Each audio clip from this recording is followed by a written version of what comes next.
South India shopping mall, the wedding Mantra, సరికొత్త wedding collection, South India shopping mall. Right now I am with Poojitha గారు. ఇద్దరు పెళ్ళాల ముద్దల పోలిక మావా.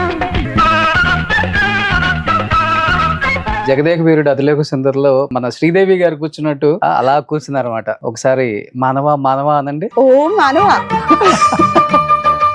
Heroine material heroine గా చేస్తున్నాం ఆల్రెడీ. ఒక్కసారిగా మరీ దిగజారిన క్యారెక్టర్స్ కూడా ఇచ్చేస్తున్నప్పుడు వాట్ వాజ్ యువర్ ఫీలింగ్ అండి? ఒక రోజు నాకు రామానాయుడు గారు ఫోన్ చేశారు, పాప ఒక క్యారెక్టర్ ఉంది నువ్వు చెయ్యి. ఫోన్లో వేసుకున్నా, ఏమనుకుంటున్నారు మీరు నన్ను? ఈ రోజు నుంచి నేను సురేష్ ప్రొడక్షన్స్ చేయనన్నా, ఈ రోజుకి చేయలేదు. ఈ కోపంతో, ఈ ముక్కుసూడితనం, కొంతమంది హెడ్ వెయిట్ కూడా అంటుంటారు. వీటన్నిటి వల్ల మీరు కోల్పోయింది ఇండస్ట్రీలో ఏంటి అంటే ఏమని చెప్తారు? అవకాశాలు. అప్పుడు ఇండస్ట్రీ కొత్తగా వచ్చాను, హీరోయిన్ గా వెళ్తుంటే ఒక ఆర్టిస్ట్ పెద్ద ఆయన, బతికి కూడా లేరు, మాట్లాడను, ఇలా తొడ మీద చేసి. పూజిత గారు ఇంటర్వ్యూకి వస్తున్నారు అంటే ఏముందిలే, మొగుడిని వదిలిపెట్టింది, గొడవలు, కేసులు, స్ట్రైట్ ఫార్వర్డ్ యాటిట్యూడ్, ఇవే కదా క్వశ్చన్లు అనుకునే యాంకర్స్ కూడా చాలా మంది ఉంటారు. కానీ నా వరకు వస్తే నేను ఒకటే అడుగుతాను. చాలా చోట్ల చాలా చెప్పుంటారు, వాట్ ఎగ్జాక్ట్లీ మీ లైఫ్ లో జరిగిందంటే ఏమని చెప్తారు అసలు ఈరోజు? అందరూ అందం చూసి, తోలు చూసి, ఫిగర్ చూసి వస్తారు, అతను డబ్బు చూసి వచ్చాడు. మరి ఎందుకు పెళ్ళైన 3 రోజులకే ఆయన ఎలాంటి వాడని తెలిసినా కానీ మీరు ఆయనతో 18 సంవత్సరాలు జీవనం కొనసాగించి బిడ్డను కానీ ఎలా తెచ్చుకున్నారు? మరి బట్ మీ తర్వాత ఎంతమందిని మోసం చేశారు ఆయన? ఇంకా మరి 8 మందిని. అబ్బా. 9వ వ్యక్తి ఐఏఎస్ ఆఫీసర్ రేఖారాణి గారు. వీళ్ళంతా ఒక గ్యాంగ్ అండి. ఒక ఎంపీ, ఐఏఎస్ ఆఫీసర్, వాళ్ళ అమ్మ, వాళ్ళ చెల్లి, వీళ్ళందరికీ బినామీ ఇతను. ఇప్పుడు మీ దగ్గర నుంచి ఆయన వెళ్ళిపోయేటప్పుడు అన్ని తీసుకొని వెళ్ళిపోయారు అన్నారు కదా, మీ బ్యాంక్ అకౌంట్ ఎంత బ్యాలెన్స్ ఉంది అసలుకి? ఇంట్లో ఏం మిగిలిపోయాయి అసలుకి? 0 వచ్చేదాకా వెయిట్ చేశాడు బ్యాంక్ లో.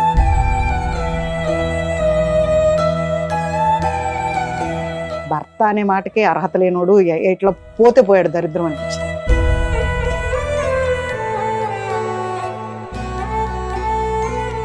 ఆర్థికంగా చాలా ఇబ్బందులు పడుతున్నారా? బాగా పడుతున్నాడు.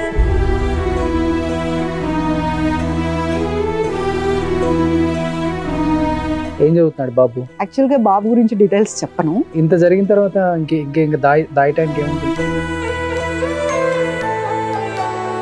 ఒక రోజు మా బాబుని నేను దత్తతకి ఇచ్చేద్దాం అనుకున్నాను. యాక్చువల్ గా చిన్నప్పుడు మా బాబు కర్టన్ ఉంటే కర్టన్ దగ్గర నుంచి ఇట్లా బట్టి చూస్తున్నాడు అన్నమాట. మా బాబు వచ్చి ఇట్లా గట్టిగా పట్టుకున్నాడు నన్ను. మమ్మీ అన్నాడు. ఏనన్నా అంటే, నన్ను వాళ్ళకి ఇచ్చేస్తావా మమ్మీ? నేను వద్దా నీకు? నేను ఏం చేశాను మమ్మీ? నేను బాగా చదువుకుంటా మమ్మీ, నన్ను ఇచ్చేద్దు మమ్మీ, నేను నీతోనే ఉంటాను.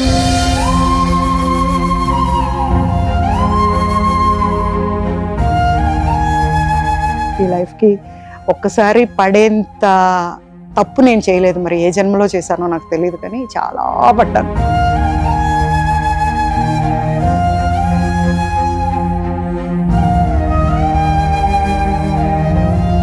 Hi hello, welcome to Suman TV. నేను మీ రోషన్.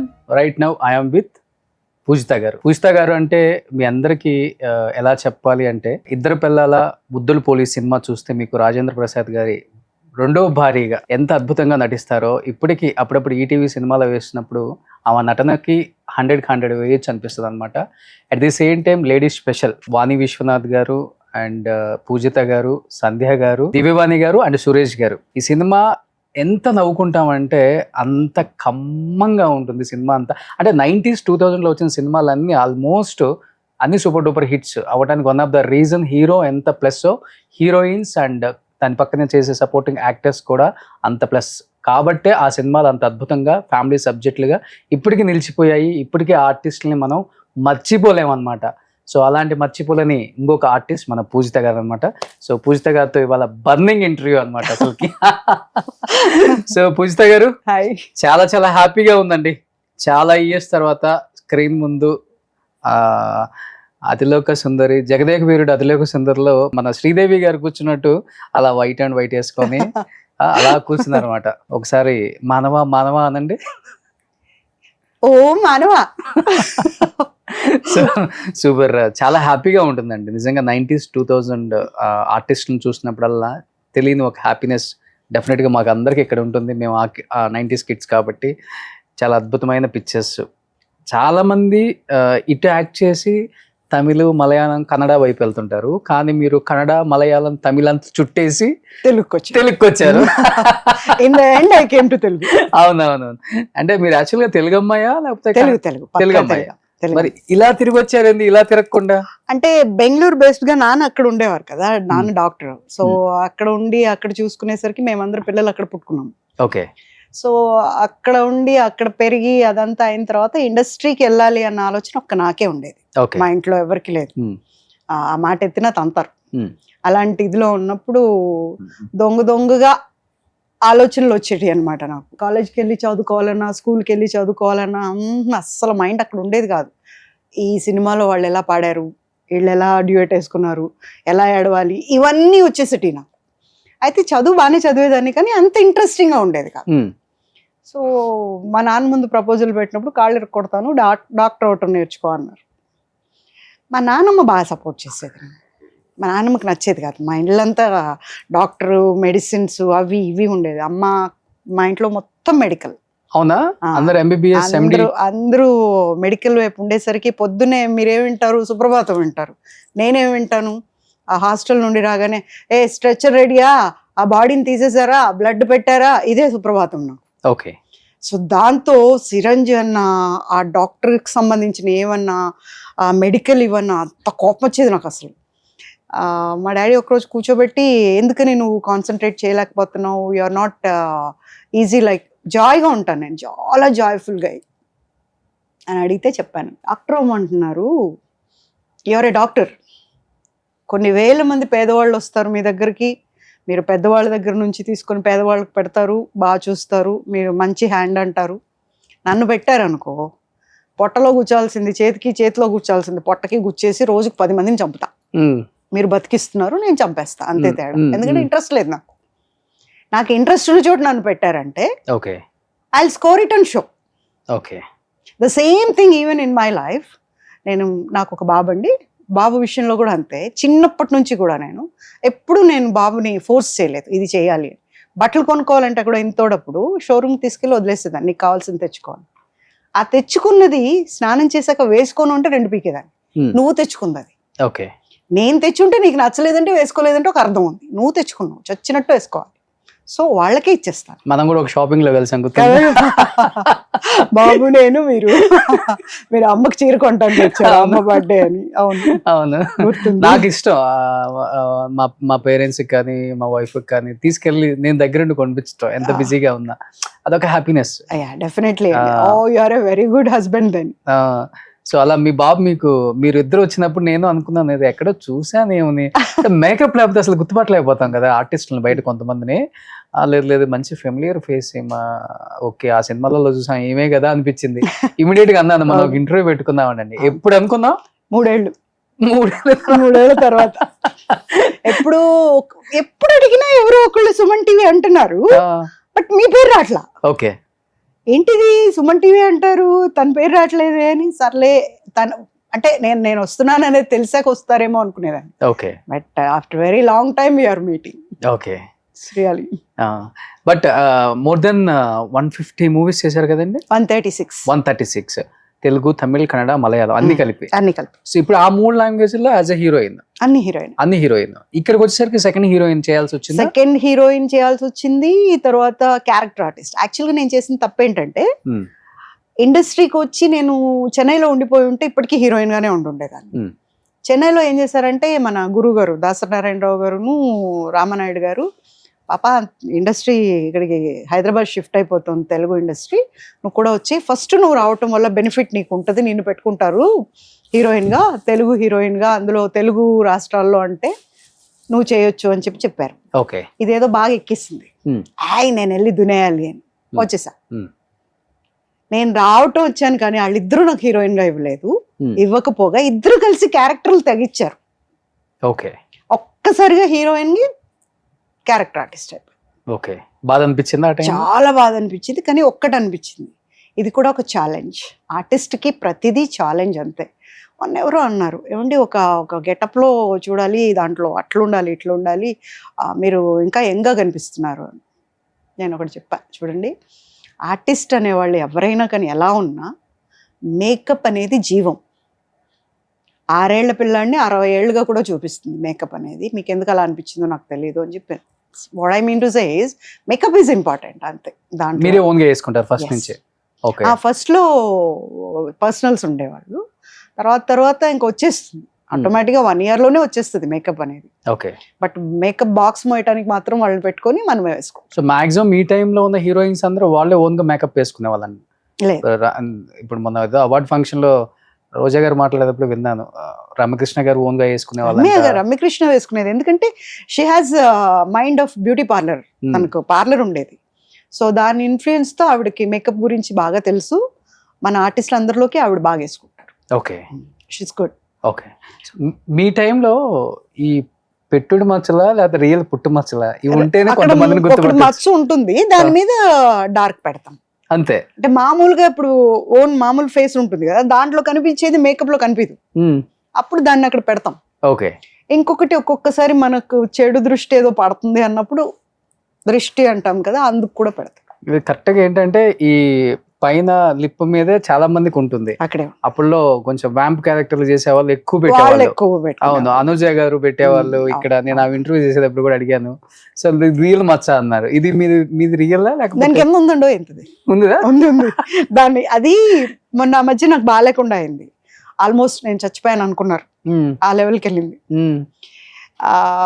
షూటింగ్ నుంచి వచ్చి భోజనం చేయకుండా పడుకున్నాను, నిద్ర పట్టేసింది. మళ్ళీ లేచి ఎంత తింటాంలే, మళ్ళీ తినొచ్చు అని మళ్ళీ పడుకున్నాను.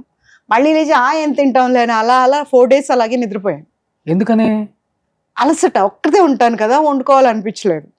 సో తినకుండా అలా పడుకుని పోయేసరికి అది అట్లా కోమలోకి వెళ్ళిపోయాను. స్విగ్గీ జొమాటోలు ఉన్నాయి కదా, బుక్ చేసుకుంటే తిననండి నేను. నాకు ఇష్టం ఉండదు బయట ఫుడ్. ఓకే. పచ్చడి వేసుకొని అయినా నేను ఐఎమ్ ఏ గుడ్ కుక్.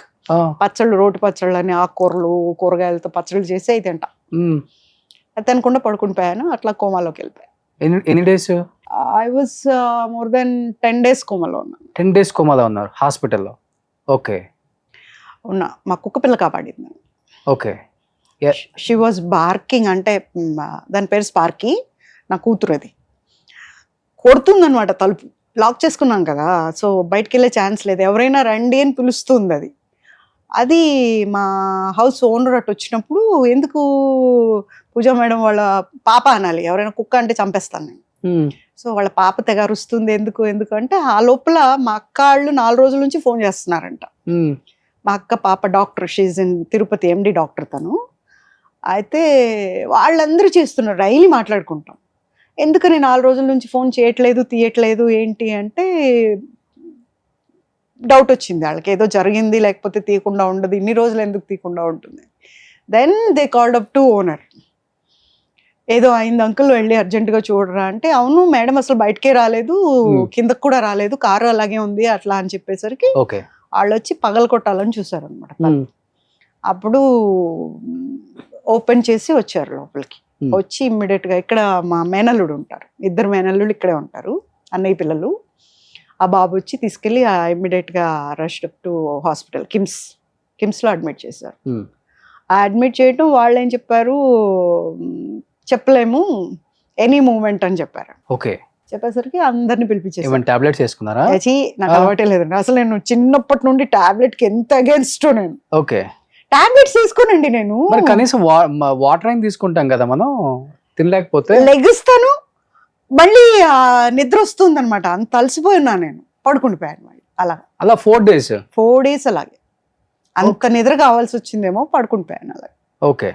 అంతే. కట్ చేస్తే హాస్పిటల్లో అవి పెట్టేసి పడుకోబెట్టేశారు బాగా. 6వ రోజు హాస్పిటల్లో అడ్మిట్ అయిన 6వ రోజేమో స్పృహలోకి వచ్చాను. ఓకే. దెన్ ఐసీయూలోనే 10 days ఉన్నాను. Then I came out. అందుకని మా ప్రొడ్యూసర్స్ అంటారు, అమ్మ క్యారియర్ పంపిస్తాం ప్లీజ్, నువ్వు ఇంటికి వెళ్ళేటప్పుడు చెప్పి క్యారియర్ పంపిస్తాం, నువ్వు తినకుండా పడుకోమాక అని చెప్పి. By the time it was in peak అనమాట. నా క్యారెక్టర్ పీక్లో ఉంది. ఏ సీరియల్? నువ్వు నేను ప్రేమ. ఓకే. స్టార్ మాకి మంచి పీక్లో ఉంది. కుచ్చు నా పేరు, కుచల అనమాట. కుచ్చు ద చిచ్చులు పెడతా ఉంటుంది. జనాన్ని అలా ఎంటర్టైన్ చేస్తుంది క్యారెక్టర్. ఆ టైంలో ఒక్క రోజు కాదు కదా, 1/2 hour లేకపోతే కూడా గడవదు, అలా ఉన్నింది అనమాట.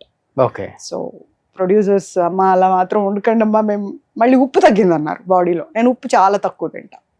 అమ్మకు బీపీ ఉండేది, అందుకని అమ్మకు చేసే వంటల్లో అంతా తక్కువ వేసి చేసేవాళ్ళు. అది తిని తిని అలవాటు అయిపోయి ఇంకా అసలు ఇప్పుడు మీరు కరెక్ట్గా ఉప్పు వేసుకున్నా కూడా నేను తినలేను, అంత ఉప్పు తక్కువ అన్నారు. అమ్మ నేను ఒక బస్తా ఉప్పు అయినా ఇంటికి అని అడిగాడు ఆయన. లేదు సార్ ఎందుకో అలా అయింది, ఇంకా అవ్వదు. ఫ్రమ్ దట్ 1 year అయింది. కానీ బాగా మెయింటైన్ చేస్తున్నారు పూజిత గారు మీరు. అవునా? Thank you so much. ఇప్పుడు ఇండస్ట్రీకి వచ్చి మీరు ఒక 32-33 years అయిందా? మీరు ఇండస్ట్రీకి వచ్చినప్పుడు ఎన్ని ఇయర్స్ ఉంటాయి? చెప్పను, ఒక 15-16. సో ఒక 14లో వచ్చి 14 years when I came into it. 14 years, almost ఒక 45-50కి టచ్ అయ్యారు. అయినా కానీ బాగా మెయింటైన్ చేస్తున్నారు. Thank you. సో ఈ మాత్రం మెయింటైన్ చేయడం అనేది చాలా కష్టం. But that I'm very active. ఆడుకుంటాను, పరిగెడతాను, తర్వాత వండుకుంటాను, పని చేస్తాను, 10 మంది చేసే పని ఒక్కదాన్ని చేస్తాను. ఓకే. అండ్ కుకింగ్ అండ్ బయట కూడా బాగా యాక్టివ్గా ఉంటాను.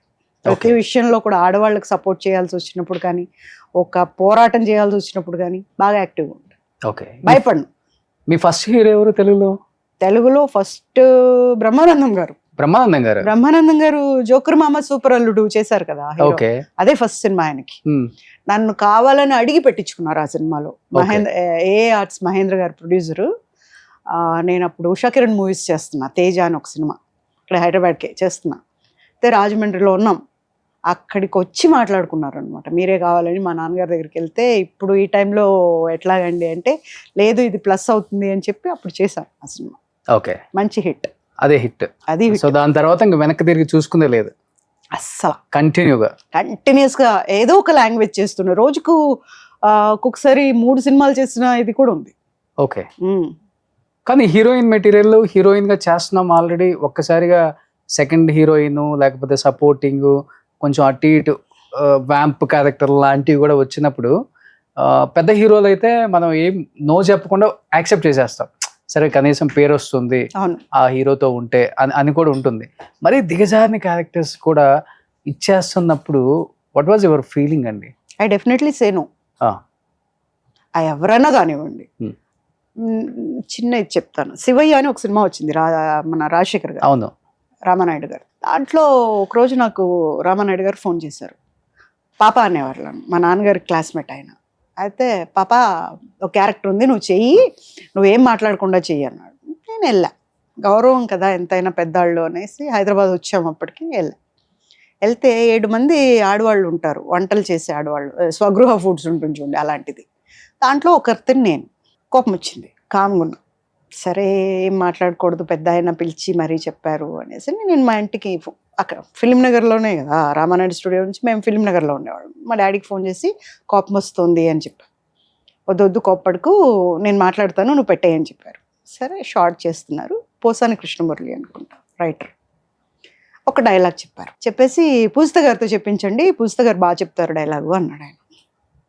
రామానాయుడు గారే ఉన్నారు. అప్పుడు కొత్త అమ్మాయి వచ్చింది, ఆమె కాదు, ఆ అమ్మాయితో చెప్పించండి అని.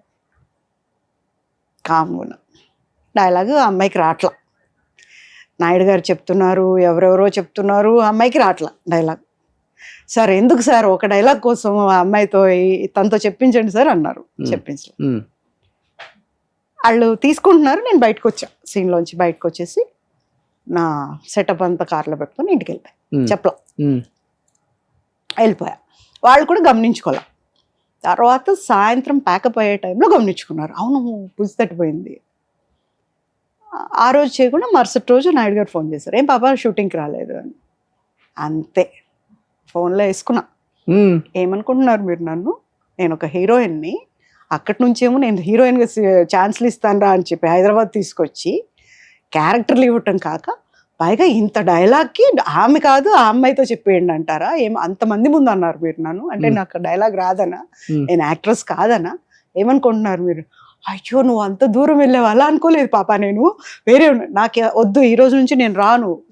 అప్పటికి నేను సురేష్ ప్రొడక్షన్స్ లో దగ్గర దగ్గర 20 సినిమాలు చేశా. ఓకే. ఈ రోజు నుంచి నేను సురేష్ ప్రొడక్షన్స్ చేయను అన్న. ఈ రోజుకి చేయలేదు. ఐడెంట్ తర్వాత చాలా సినిమాలకు పిలిచారు కానీ ఐడెంట్ కో. ఓకే. నేను చాలా హర్ట్ అయ్యా. అంటే నన్ను తిట్టు, బట్ అక్కడ ఒక ఆర్టిస్ట్ని తిట్టారు. ఓకే. అది భరించలేకపోయాను. అలాంటి అస్సలు తట్టుకోలేను. కాబట్టి అట్లా వ్యాంప్ ఇంకోటో ఒక పెద్ద హీరో ఉన్నాడు, పెద్ద హీరోయిన్ ఉంది, వచ్చేస్తా చేయను. ఓకే. చేయను అంటే సో ఈ స్ట్రైట్ ఫార్వర్డ్నెస్ తో లేకపోతే ఈ కోపంతో ఈ ముక్కుసూటితనం, కొంతమంది హెడ్ వెయిట్ కూడా అంటుంటారు, రకరకాలుగా పిలుస్తుంటారు వాటిని. ఇంకా పొగరు, ఈ అమ్మాయికి కొంచెం టెక్ ఎక్కువ, వీటన్నిటి వల్ల మీరు కోల్పోయింది ఇండస్ట్రీలో ఏంటి అంటే ఏమని చెప్తారు? అవకాశాలు కోల్పోయాను, కానీ నా క్యారెక్టర్ పోలేదు కదా. నేను వచ్చేదానికంటే ముందంట ఆ పొగరు వస్తుందంట. ఆ పొగరు వచ్చిన ఒక్క సెకండ్కి నేను ఎంటర్ అవుతానంట. ఓకే. ఎవరన్నారు ఈ మాట? మా ఆర్టిస్టులు అంటుంటారు. ఓకే. దాంట్లో నాకు ఎవరైనా బాగా క్లోజ్గా ఉన్నోళ్ళు మీరు వెళ్ళేటప్పుడు ఇలా అన్నారండో అంటారు. మళ్ళీ నేను కారు వెళ్ళిపోద్ది కదా, ఇది కూడా చెప్తాను. లకారం వేసి తిట్టి మరీ చెప్తారు, దీన్ని కొంద అసలా అని. అంటే హీ సేయింగ్ మై క్యారెక్టర్ అండి. ఓకే. I'm proud. అది సెట్ లో గొడవ పెట్టుకున్న సందర్భాలు ఉన్నాయా? అబ్బో అసలు మామూలుగానా? మగవాళ్ళతోనా ఆడవాళ్ళతోనా? ఎవరిని వదలను. తేడా వస్తే ఎవరిని వదలను. ఓకే. ఒకసారి అప్పుడు ఇండస్ట్రీకి కొత్తగా వచ్చాను, హీరోయిన్గా వెళ్తుంటే ఒక ఆర్టిస్ట్ పెద్ద బతికి కూడా లేరు, మాట్లాడను, ఇలా తొడ మీద చేసి ఇట్లా ఇట్లా అంటూ కూర్చున్నారు. నాకేదో చీదరగా అనిపించింది. ఏంటిది ఒకలాగా నేను చేయి తీస్తుంటే చేసి అంటున్నారు. దిగేసి ఇంట్లోకి వెళ్ళిపోయాను కోపంగా. మా డాడీ చూస్తే ఎందుకమ్మా కోపంగా ఉన్నావు, ఎందుకు ఇలా పెట్టి ఇలా గోక్తా ఇట్లా ఇట్లా అంటూ నేను తీస్తుంటే మాటకి అంటున్నారు అని. వెళ్ళి పడుకో, స్నానం చేసి అన్నం తినేసి పడుకో అన్నాను. పడుకొని లేచా. పొద్దున్న మా నాన్నగారు ఎవరు కాళ్ళు పట్టుకున్నారో ఎలా తెచ్చారో, పొద్దున్న కారు ఉంది ఇంటి ముందు. ఈ రోజు నుంచి నువ్వు ఒక్కదాని ఉంటావు, గోకేవాళ్ళు ఉండరు, ఇది ఉండరు, అదే మెయింటైన్ చేస్తున్నాను ఈ రోజు కూడా. నా కార్లో ఎవరిని ఎక్కనివ్వు. ఓకే. నేను మా బాబు, నా పక్కన మా బాబు కూర్చుంటాడు అంతే. ఓకే. మాకు ఒక పిల్ల వెనక, మేము ముగ్గురు తప్ప ఎవరు కూర్చోడానికి లేదు. కూర్చోబెట్టను, మొక్కం మీద చెప్పేస్తాం సారీ అండి, ఎక్కొద్దు, అంతే. అంత straight forward. So casting house మీరు కూడా ఫేస్ చేశారు ఇండస్ట్రీలో అయితే? ఎందుకు చేయరండి, ప్రతి ఒక్కళ్ళు చేస్తారు, ప్రతి ఒక్క డిపార్ట్మెంట్లో చేస్తారు. ఇది ఒక్కటే అనేం కాదు. కాకపోతే ఏంటంటే ఇది ఒక గ్లామర్ ఫీల్డ్ కాబట్టి దీన్ని ఫోకస్ చేసి మాట్లాడటం వల్ల బాగా హైప్కి వస్తుంది కాబట్టి మాట్లాడతారు. కానీ ఏ ఫీల్డ్లో లేదండి, ఎవరు చేయరు. ఐటీలో లేదా, మామూలు ఒక స్వీట్ స్టాల్లో కూడా ఉంటుంది, ఎందుకు ఉండదండి? అంటే కాస్టింగ్ కావచ్చు ఇంత పెద్ద ఎత్తున బయట మాట్లాడుకుంటున్నాం, కానీ ఇది ఇలా రావడానికి వన్ ఆఫ్ ద రీజనే లేడీ ఆర్టిస్టులు. అసలు వాళ్ళ సపోర్ట్ లేకుండా ఇదంతా ఎందుకు జరుగుతుంది? వాళ్ళు మీలాగా ముందు మాట్లాడుతుంటే బహుశా ఇంత దూరం వచ్చేది కాదు. తెగ్గొట్టేసేవాళ్ళు, ఇచ్చేవాళ్ళు ఇస్తారు క్యారెక్టర్లు, ఇవ్వని వాళ్ళు ఇవ్వరు, అంతే కదా. ఇది కాకపోతే ఇంకో సినిమా అనుకోవచ్చు, కానీ అందరూ అట్లా అనుకోవట్లేదు. కాబట్టి అవకాశమే మాకు ఇంపార్టెంట్, ఆ అవకాశం కోసం మేము దేనికైనా రెడీ అన్నారు కాబట్టి ఇవన్నీ జరుగుతున్నాయి. కానీ అన్ని జరిగిన తర్వాత బయటకు వచ్చేదేమో కాస్టింగ్ కావచ్చు, మమ్మల్ని వాడు గీకాడు, వీడు గోకాడు, వాడు అది అన్నాడు, ఇది అన్నాడు, అంటే ఓపెన్ గా ఇదే జరుగుతుంది.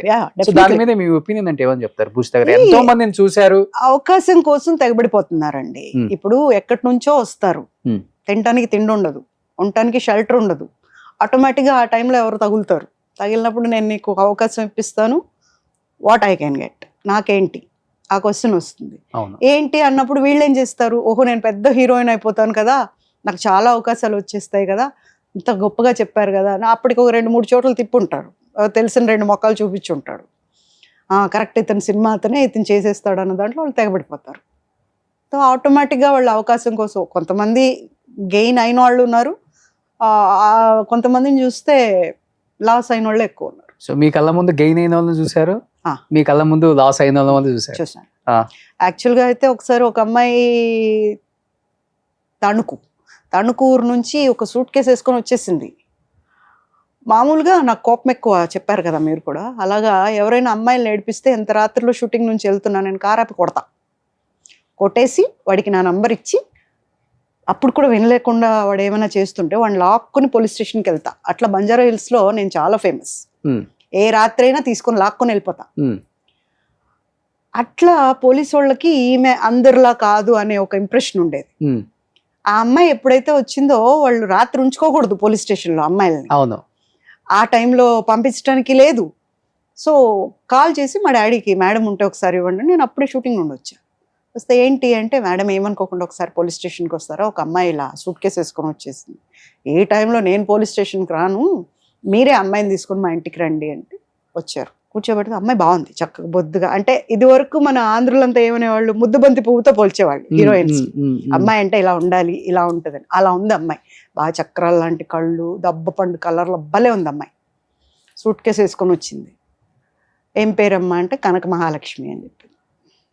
ఏం చేయడానికి వచ్చావు అంటే, పెద్ద హీరోయిన్ అయిపోతాను నేను. ఎలా అయిపోతావు అంటే, నా పెట్టి నిండా డబ్బులు నగలు ఉన్నాయి. ఓకే. పెట్టి నిండా ఇంత పెద్ద సూట్ కేసు అండి, ఓకే, పట్టుకునే ఉంది, వదలటానికి కూడా రెడీగా లేదు. ఆడెవడో వచ్చాడండి, ఇది లాగేసుకుంటున్నాడు పెట్టి, నేనేమో ఇవ్వలేదండి, అప్పుడే పోలీసులు వచ్చారండి, తీసుకొచ్చారండి. మరి ఇప్పుడు హీరోయిన్ ఎలా అవుతావు, నీకు తెలుసా అసలు ఎవరన్నా ఇక్కడ ఎవరన్నా ఎవరు తెలియదండి, నాకు డబ్బులు ఉన్నాయి నగలు ఉన్నాయండి, హీరోయిన్ అయిపోతాను నేను, ఇదే చెప్తుందాం. కూర్చోబెట్టి ఇప్పుడు ఆ బాత్రూమ్ ఉంది, పోయి స్నానం చేసి బాత్రూంలో ఇదై ఫ్రెష్ అయ్యి రాపోను, వాళ్ళు అక్కడే ఉండండి మీరు కూడా అని చెప్పి పోలీసు వాళ్ళని భోజనం పెట్టాం. అమ్మాయికి తినింది. ఏమండి మీరు సినిమా యాక్టర్ కదా, మిమ్మల్ని చూశాను నేను, భలే ఉంటారండి మీరు, భలే ఉన్నారండి మీరు, మీ ముక్కు భలే ఉంటుందండి అంతా విన్నాక, ఇంతకీ నువ్వు హీరోయిన్ అవ్వాలంటావు. అవును. హీరోయిన్ అవ్వాలంటే ఏం చేయాలో తెలుసా నీకు? నాకేం తెలియదండి, మీరు చెప్పరా ప్లీజ్. ఒక ఆయన వస్తాడు, నేను హీరోయిన్ చేస్తాను అంటాడు, తీసుకెళ్తాడు, హోటల్కి తీసుకెళ్తాడో, వాళ్ళ ఇంటికి తీసుకెళ్తాడో, వాళ్ళ రూమ్కి తీసుకెళ్తాడో, మొత్తానికి నువ్వు ఆయనతో ఉండాలి. ఇంకొక ఆయన వస్తాడు పొద్దున్నే, నేను డైరెక్టర్ అంటాడు, ఆయన తీసుకెళ్తాడు. ఇంకొక ఆయన వస్తాడు, ఇదేంటంటే ఇదే పని ఉంటుందా సినిమాలో, ఇంకా వేరే ఉండదా?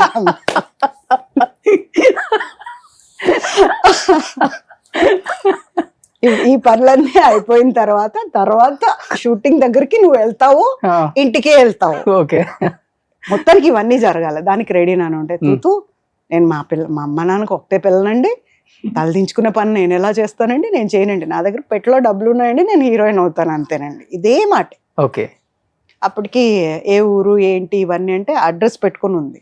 దాన్ని తీసుకొని ఫోను ఎస్టీడీ, అప్పుడు ఇవి లేవుగా, ఎస్టీడీ చేసి మా డాడీ వాళ్ళకి ఫోన్ చేసి, మా దగ్గర ఉంది మీ అమ్మాయి సేఫ్గా వచ్చేయండి అని వాళ్ళకి చెప్పేసి, సరే ఈ రోజు పడుకో, రేపు షూటింగ్ దగ్గరికి నేను తీసుకెళ్తాను, నా షూటింగ్ దగ్గర చూద్దు కానీ అంటే, అలాగేనండి, కానీ అండి హీరోయిన్ అవ్వాలంటే మీలాగా అంతా రెడీ అయిపోవాలి కదండి, నీట్గా ఇలా ఉంటే కుదరదు, లంగా ఓడిలో ఎవరు చూస్తారండి అని. మరి ఏం వేసుకుంటావు అంటే, ప్యాంటీ వేసుకుంటానండి, ప్యాంటీ వేసుకుంటానండి నేను కూడా. ముందు రేపు వస్తే అక్కడికి వెళ్ళిన తర్వాత అది చూసి నచ్చాక అప్పుడు కొనుక్కుందు కానిలే, ఇప్పుడు కాదు అని చెప్పి పోలీసు వాడికి, ఈరోజు మా ఇంట్లో ఉంటుంది, రేపు పొద్దున్నే మీరు ఏర్పాటు చేసుకోండి, వాళ్ళ పేరెంట్స్ వస్తారు చూద్దామని. వాళ్ళు పొద్దున్నే తెల్లవారుజామునే దిగిపోయారు పాపం. వచ్చేసి కనకమాల వచ్చి అని ఏడుస్తున్నారు వాళ్ళు. మీరు ఎలా వచ్చేసినారు ఇక్కడికి, ఎలా వచ్చేసినారు మీరు అంటుంది. కూర్చోబెట్టి మాట్లాడి, చూడండి సినిమా కావాలంటే, సినిమా తీయాలంటే ఒక పద్ధతి ఉంటుంది, రైటరు, ప్రొడ్యూసరు, డైరెక్టరు, వీళ్ళందరూ ప్రొడ్యూసర్స్ మీరు అవుతారంటే సినిమా తీయొచ్చు, అలాంటి వాళ్ళని కావాలంటే నేను పరిచయం చేస్తాను, బట్ డైరెక్ట్గా సినిమా ఇచ్చే వాళ్ళకి నేను చేయను, ఎందుకంటే ఒక జీవితం ఇది, ఆడపిల్ల జీవితం, ఏమవుతుందో నేనైతే గ్యారంటీ ఇవ్వలేను. సో అలా వద్దు అంటే వాళ్ళు నచ్చ చెప్పుకొని అమ్మాయిని తీసుకెళ్ళిపోయారు, పెళ్లి చేశారు. ఓకే. నిజంగా ఈ కనకమ్మ ఆలోచన పెద్ద హీరోయిన్ అయిందో అనుకుంటున్నాను ఇప్పుడు. ఇంకా నో అంటే అట్లా కొంతమంది 7-8 మంది అమ్మాయిలు కాపాడాను నేను. ఓకే, పంపించేస్తాను. సో ఈ ఖడ్గన్ సినిమాలో సంగీత గారు ఎలాగనమాట అయితే? అవును, చాలా మంది వచ్చేవాళ్ళు ఉంటారు, సూట్ కేసులు వేసుకొని వచ్చేస్తారండి. డబ్బులు ఉండాలి సినిమా అంటే అనేదానికి. ఈవెన్ ప్రొడ్యూస్ చేయడానికి వచ్చిన వాళ్ళని కూడా నేను రిటర్న్ పంపించాను. సో మీ కళ్ళ ముందు హీరోయిన్ గా ఎదిగిన వాళ్ళు, మీరు చూసిన వాళ్ళు అంటే ఎవరని చెప్తారు? ఎట్లా అంటే మీరున్న పీరియడ్ లో వచ్చి సో అవకాశాలు పొందుపరుచుకొని హీరోయిన్ గా ఎదిగిన వాళ్ళు? రోజా గారు. రోజా మేము ఇద్దరు పిల్లల ముద్దులు పోలీస్ చేస్తున్నప్పుడు చంద్రగిరిలో ఒక పోలీస్ స్టేషన్ లో షూటింగ్ జరుగుతుంది. అప్పుడు ఈ అమ్మాయి ప్రేమ తపస్సు అని ఒక సినిమాకి సెలెక్ట్ అయింది, మన డాక్టర్ శివప్రసాద్ గారి cinema. She's from very poor family అట, నాకు తెలియదు. ఒక అమ్మాయి లంగా ఓణి వేసుకొని, ఒక కొంచెం కలర్ఫుల్, ఒక మిల్క్ వైట్ దీంట్లో రెడ్ బార్డర్లో వేసుకొని, లంగా ఓణి వేసుకొని ఒక దగ్గర కూర్చొని తింటుంది అన్నం. నేను అన్న, ఎవరు అమ్మాయి పొద్దుటి నుంచి ఇక్కడే తిరుగుతుంది అంటే, మేడం డాక్టర్ శివప్రసాద్ గారి హీరోయిన్, ఎల్లుండి ఓపెనింగ్ ఉంది. ఆ డ్రెస్ కూడా ఆ సినిమా కోసం కుట్టించారంట. మరేంటి అమ్మాయిని అక్కడ కూర్చోబెట్టి పెడుతున్నారు హీరోయిన్ అంటే ఏమో మేడం నాకు తెలీదు, అక్కడే కూర్చోబెట్టిన అంత జూనియర్స్ తింటున్నారు అక్కడ. నేను చూసి అమ్మాయిని ఇలా తీసుకురండి నా దగ్గరికి, ఇక్కడ తింటుంది భోజనం అని చెప్పి నా భోజనం పెట్టి తనని భోజనం పెడితే తినింది. థ్యాంక్ యూ మేడం అట్లా అని. She became big heroine and ఒక స్థాయికి వచ్చా కూడా ఇప్పుడు కూడా నాకు అంతే మర్యాద ఇస్తుంది. తర్వాత టూ మెనీ కాంట్రవర్సీస్ విన్నా కూడా నా వరకు నన్ను అలాగే చూస్తుంది. ఓకే. అప్పుడు ఆ అమ్మాయి ఎదిగింది. I was very happy. అంటే కష్టపడి వచ్చిన తర్వాత అవకాశాలు రావటం చాలా కష్టం. నేను వచ్చాను, నాకు చేయాలని ఇంట్రెస్ట్ ఉంది, కానీ అన్నిటికీ అడ్జస్ట్ అయ్యే మనస్థితి లేదు. అవును. ఇప్పుడు ఇంకోటి చెప్తారు, ఒకటి చేయాలంటే ఒకటి పోగొట్టుకున్నా పర్లేదు, అది కాదు చెయ్యాలి అని అంత అయినా కూడా ఎక్కడో కొట్టి అది దానికి ఎస్ చెప్పలేకపోయాను నేను. ఓకే. ఇప్పుడు నేను మిమ్మల్ని పొగిడితే నాకు అవకాశాలు వస్తాయి, నేను పొగడను. ఎందుకు పొగడాలి? వాయ్, మీలో అలాంటి స్టఫ్ ఉంటే నేను పొగుడతా, లేకపోతే ఎందుకు పొగుడతా? స్టఫ్ ఉండి పోయిన వాళ్ళు ఎవరైనా ఉన్నారా? నేను ఇంతవరకు లేరండి. ఎవరు? ఏ హీరోని కూడా అస్సలు. మనము డాక్టర్ సినారే గారు ఒక మాట చెప్పారంట, బాగా ఫేమస్ అయిపోయి ఉంటారు చూడండి, అలాంటి వాళ్ళని ఎప్పుడు దగ్గరగా వెళ్ళకూడదంట. కళల్లో కానీ లేకపోతే దూరంగా కానీ ఉండే మాట్లాడాలంట. అంటే ఆరాధించాలి అలానే. అంతే, దగ్గరికి వెళ్తే ఒరిజినాలిటీ తెలిసిపోద్ది. ఓకే. ఇలా ఒక ఆర్టిస్ట్ దగ్గరికి వెళ్ళాడంట ఒక అతను, వీరాభిమాని, బొట్లు పళ్ళు పంపటం, కిలోలు నెయ్యి పంపటం, స్వీట్లు పంపటం, అవన్నీ తీసుకుంటున్నారు బాగానే ఆర్టిస్ట్.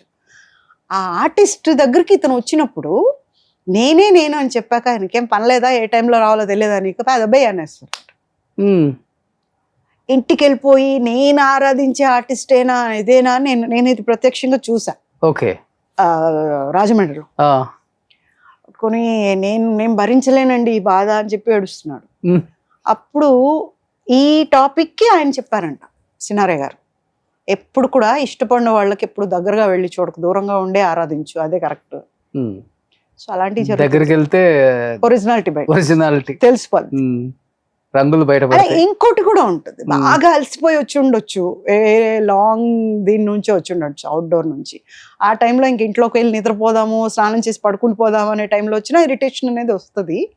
బట్ అలాంటప్పుడు కానీ మనం కేజీలు నెయ్యి తిన్నాము, స్వీట్లు తిన్నాము, పళ్ళు తిన్నాము, ఇన్ని తిన్నప్పుడు కనీసం ఉండమ్మా రేపురా, ఒక టైంకి రానన్నా చెప్పొచ్చు కదా. ముందు ఇక్కడ నుంచి జనాలతో తోయించేసేసరికి పాపం తట్టుకోలేకపోయారు. ఓకే.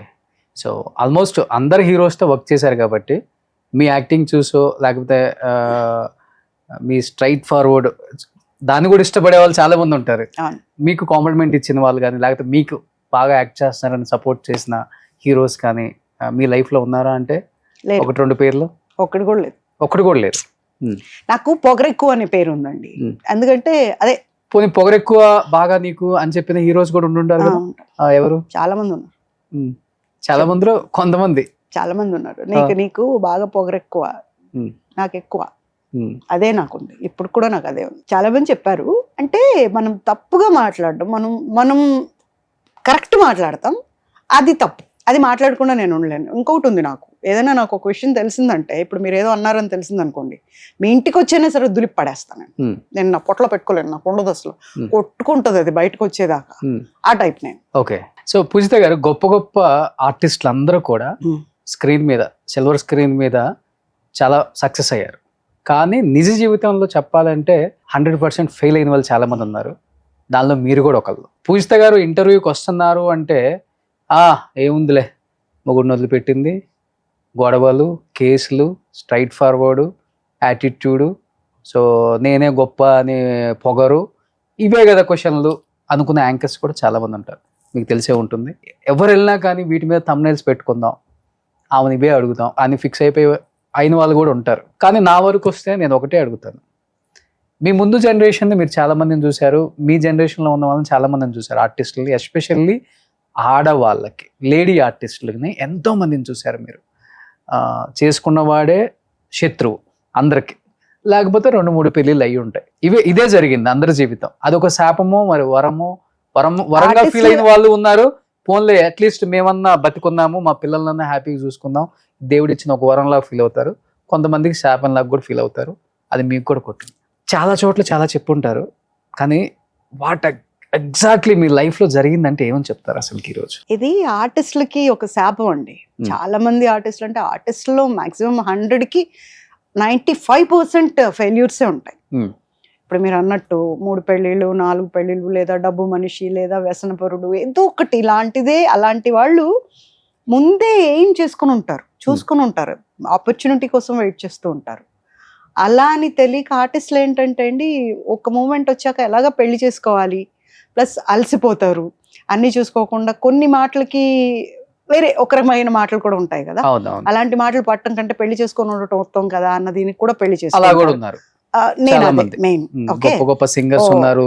ఎల్లారీశ్వరి గారు పెళ్లి చేసుకోలేదు. చేసుకోలేదు అవును, అలా. సో ఒకరితో ఒక మాట అంటే చెప్పాను కదా, ఈ గోకుళ్ళు ఇవన్నీ లేకుండా ఉండాలంటే పెళ్ళి అనేది ఉంటే దానికి ఒక ఫస్ట్ మనకు ఒక రక్షణ.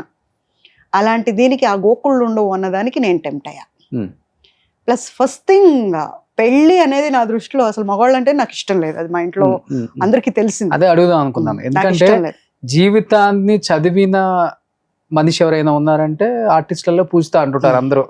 ఇంత అసలుకి సెటిల్డ్ గా ముందు ఏం జరుగుతుందో కూడా తనే ఓవర్ గా ఆలోచించి ఇది జరగకూడదు అని స్టెప్ వేయకుండా ఉండే వాళ్ళల్లో మీరు ఒకరు నేను ఉంటారు. ఒకదాన్ని. అలాంటిది మీ జీవితమే ఇలా. లే, దీనికి ఒక రీజన్ ఉంది. చెప్పొచ్చో తెప్పకూడదో నాకు తెలియదు కానీ, ఇది షూటింగ్కి వెళ్తే ఒక్కరోజు కూడా నేను గొడవ లేకుండా ఇంటికి రాలేదు. ఓకే, అవి దెబ్బల దాకా కూడా వెళ్ళినాయి. నన్ను కొట్టలా, నేను కొట్టటమే.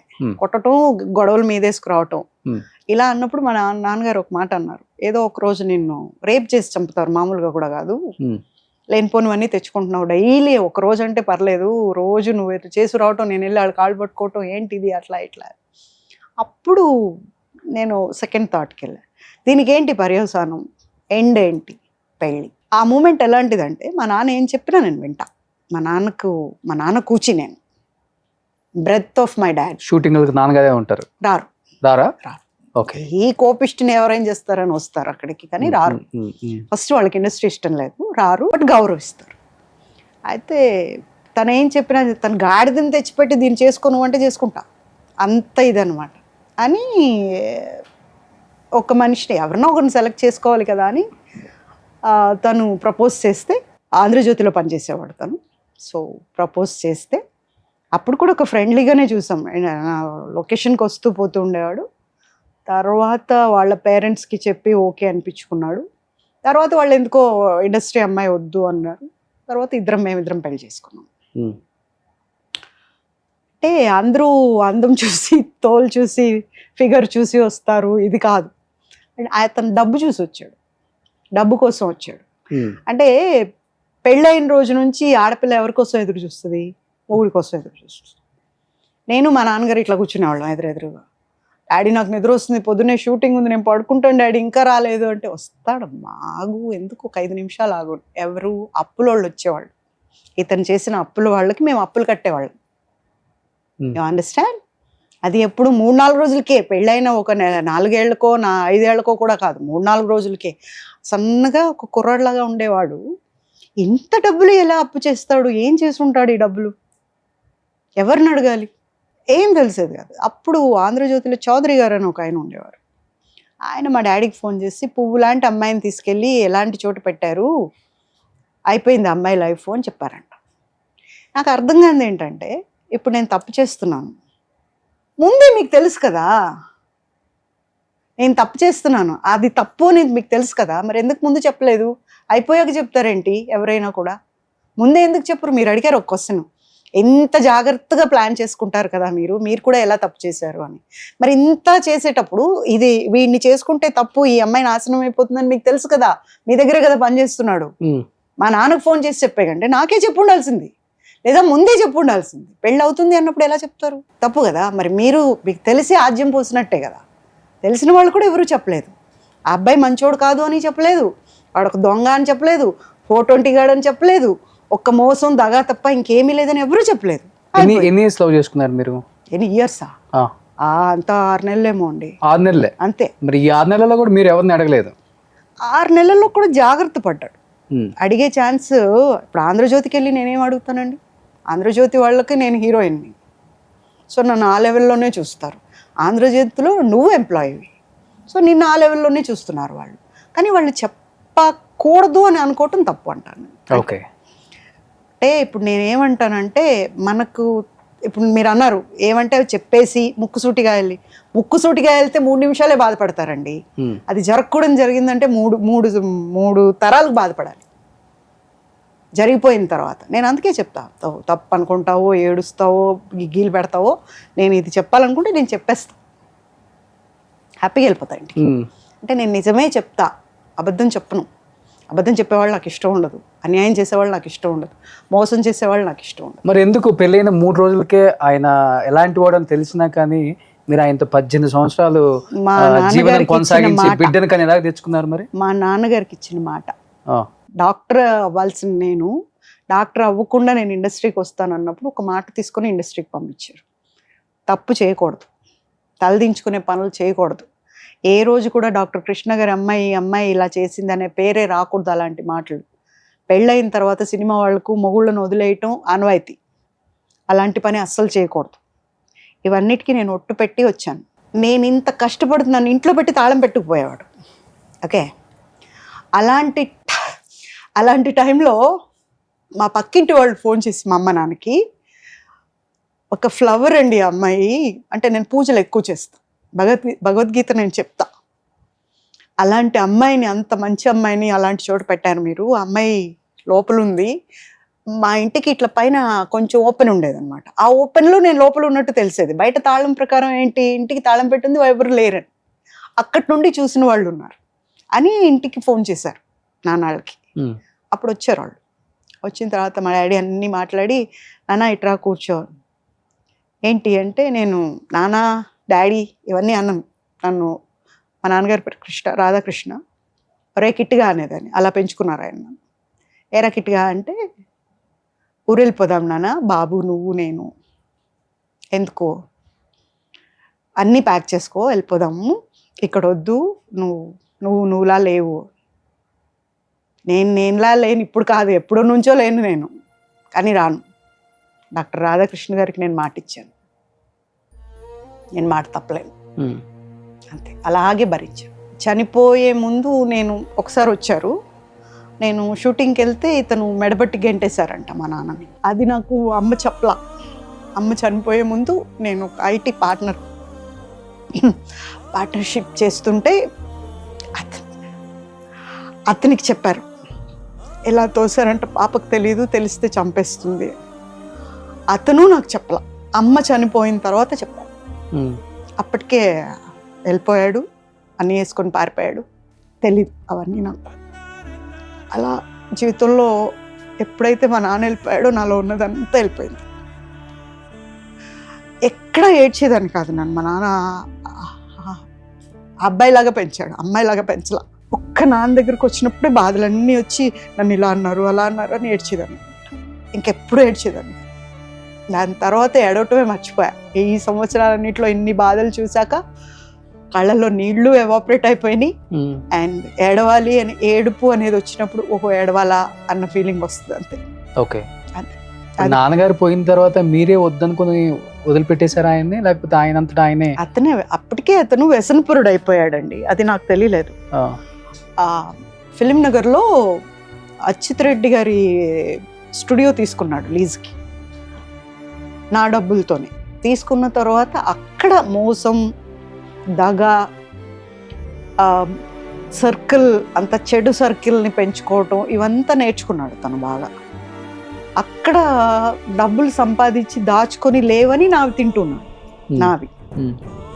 అక్కడ ఏమేం చేయకూడదో అవన్నీ చేసుకొని ఒక ఎంపీకి క్యాన్వాసింగ్కి వెళ్ళాడు. మరి ఆవిడ గెలిచారంట. అప్పుడు గెలిచిన తర్వాత ఇతను ఫేస్బుక్ ఎంబడి పడ్డాడు బాగా. ఫేస్బుక్లో ఒక 9 మంది అమ్మాయిల్ని ట్రాప్ చేశాడు. మీకన్నా ముందా మీ తర్వాత? నా తర్వాత. నేను ఉండగా మమ్మల్ని బెడ్రూమ్లో గొళ్ళెం పెట్టేసి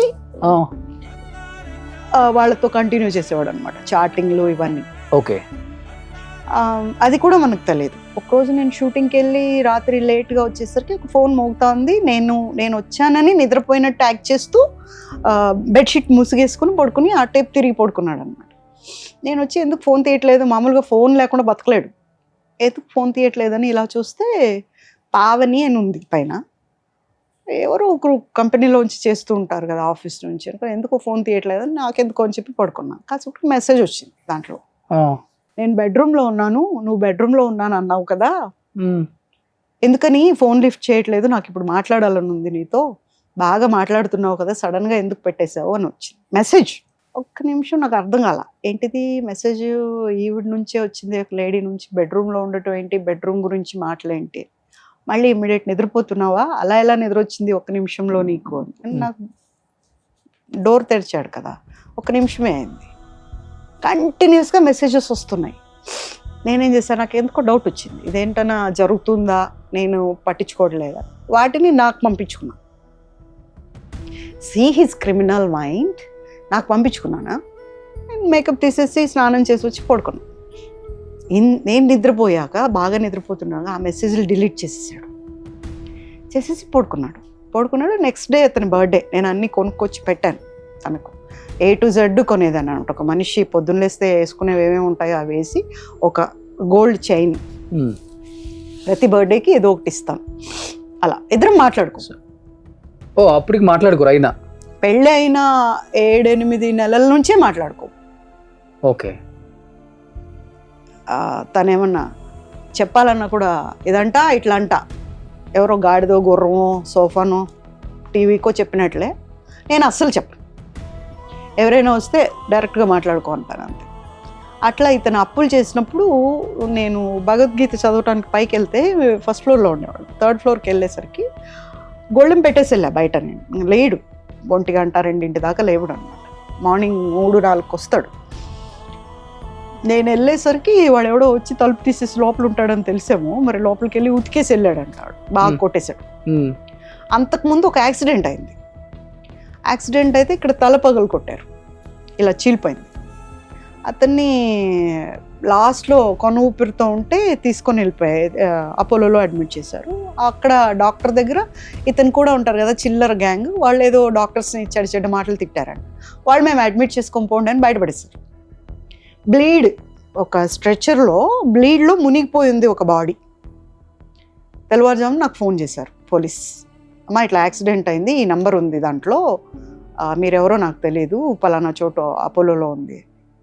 నాకు దేనికి భయపడను, నేను బ్లడ్ అంటే భయం, చాలా భయం, బ్లడ్ అంటే ఫోబిక్.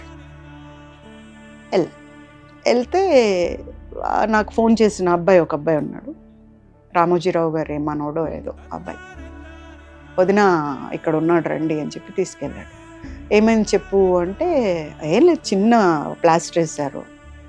లోపలికి వెళ్తే ఒక రక్త మడుగులో ఒక బాడీ ఉంది, ఇంకా ఏం చేయలేదు, అక్కడ ఉంది, పడుంది.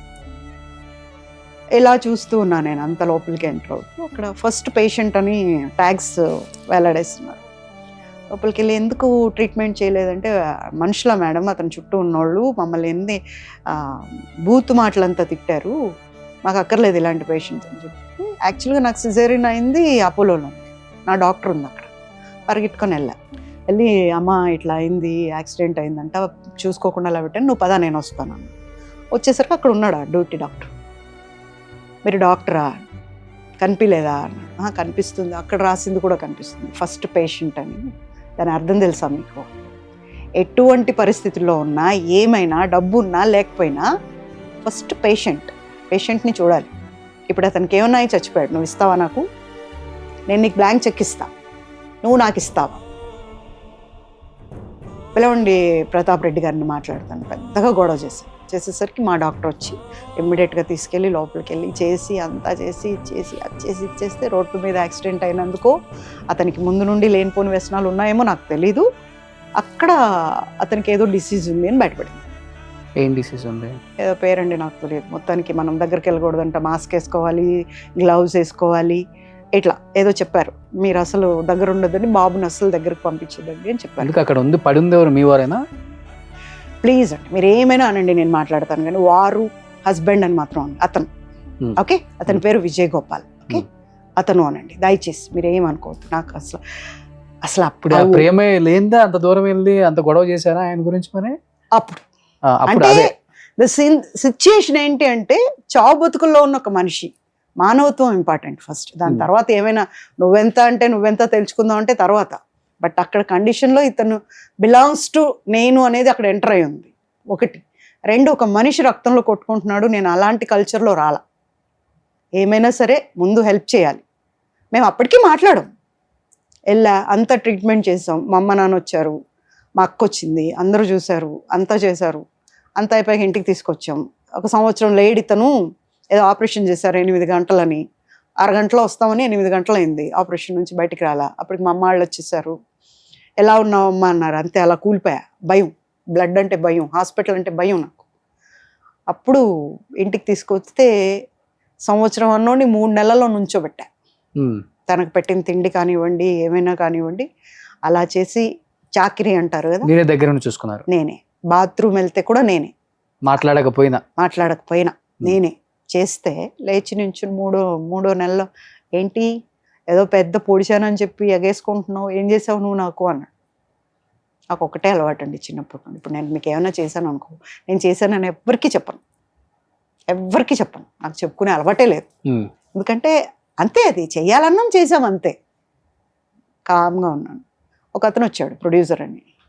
నేను I was with half hands dress, నైటీలో ఉన్నా. అటు ఇటు నా ఇల్లు అండి, నా ఇంట్లో నేను తిరుగుతున్నాను. ఈ వాజ్ లుకింగ్ బ్యాడ్లీ. అది తెలుస్తుంది, ఒక మనిషి మనల్ని గుచ్చి చూస్తుంటే ఆ గుచ్చింది తెలుస్తుంది మనకి.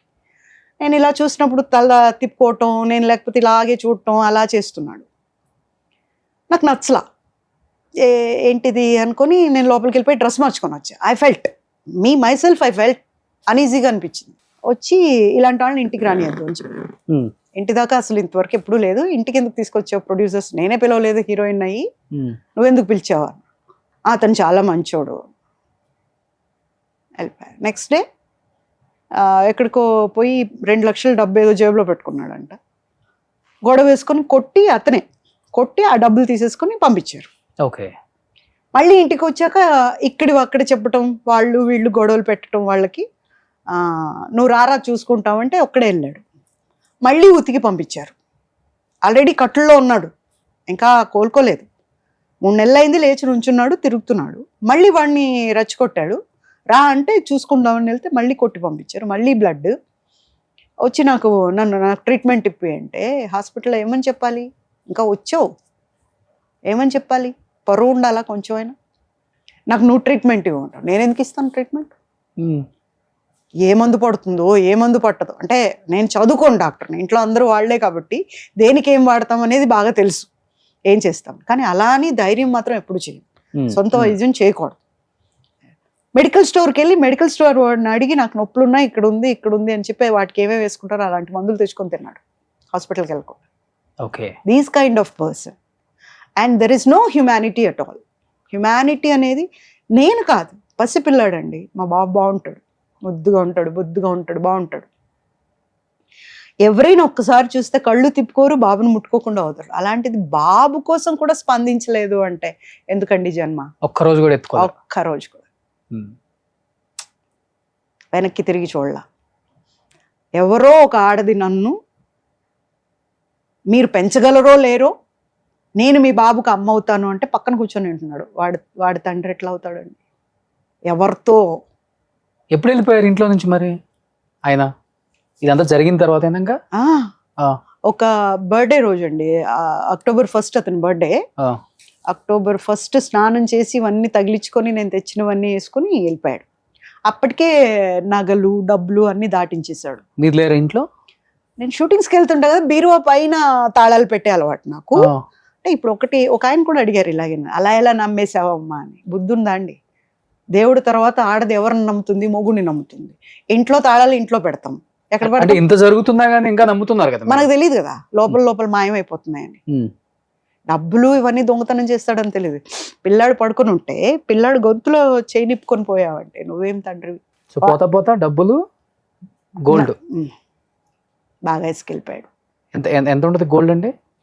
ఇప్పుడు ఈ కాలానికి అమ్మినా లేదంటే తీసుకున్న ఒక 2.5 కోటి పైనే ఉంటాయి. 2.5 కోట్ల గోల్డ్. డబ్బులు కూడా క్యాష్ అంతే తీసుకెళ్ళి మొత్తం. అసలు ఇంట్లో ఏం లేదు, ఇంకా ఏం లేదు. మా బాబుకి పొద్దునే నేను ఎలా బూస్ట్ డబ్బా కొనాలో కూడా తెలియలేదు, అలా ఉంది. కాకపోతే ఒక అలవాటు ఉండేదండి నాకు. మా బాబుకి రోజు 100 రూపాయలు వేసేదాన్ని ఒక హుండీలో. ఎంత పెద్ద కుండతో చేస్తారు కదా, అట్లాంటి కుండ. ఆ కుండ కాపాడింది, మా అబ్బాయి కాపాడాడు నన్ను, నా ఫైనాన్సర్. అది పగలగొట్టి దాంతో పగలగొట్టి ఇంటికి అద్దె కట్టి అడ్వాన్స్ కట్టి 6 నెలల రేషన్ తెచ్చి ఇంట్లో వేసుకొని మా బాబుకి స్కూల్లో వేసి. సొంత ఇల్లు కాదు. కాదు. సో మీరు ప్రాణానికి ప్రాణంగానే ప్రేమించారు చెప్పాలంటే.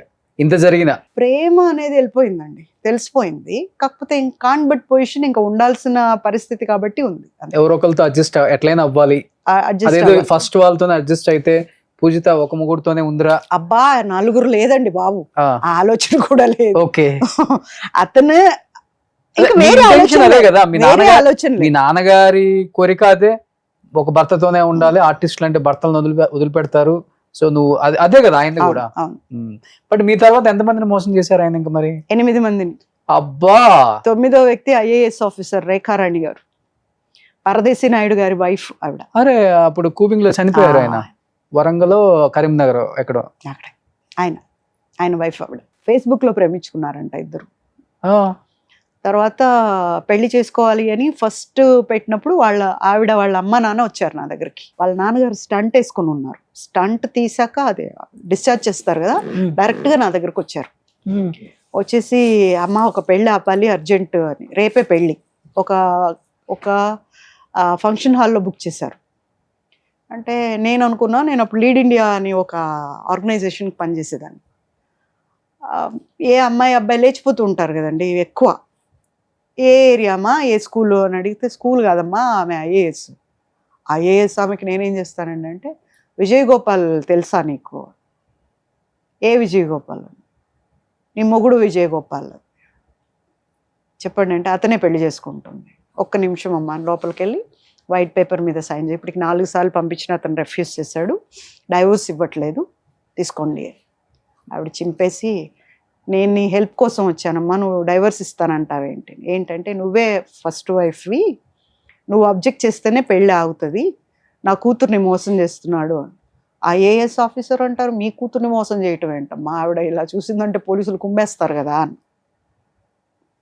ఆమెకి 28, 29 ఏళ్ళ కొడుకు ఉన్నాడు అప్పటికి. నేను నోరు తెరిచా, ఏంటి అంత పెద్ద కొడుకుంటే పెళ్లి చేసుకుంటుందా అంటే, చేసుకుంటుందా కాదమ్మా, ఇంకాసేపట్లో పెళ్ళి అయిపోద్ది. అప్పుడు నేను షీ టీమ్స్లో బుక్ చేశాను. వాళ్ళే దగ్గరుండి గైడ్ చేశారు. బుక్ చేస్తే ఇది ఉంటుంది కదా, రిజిస్టర్ ఉంటుంది, దాంట్లో పేజే చింపేశారు వాళ్ళు.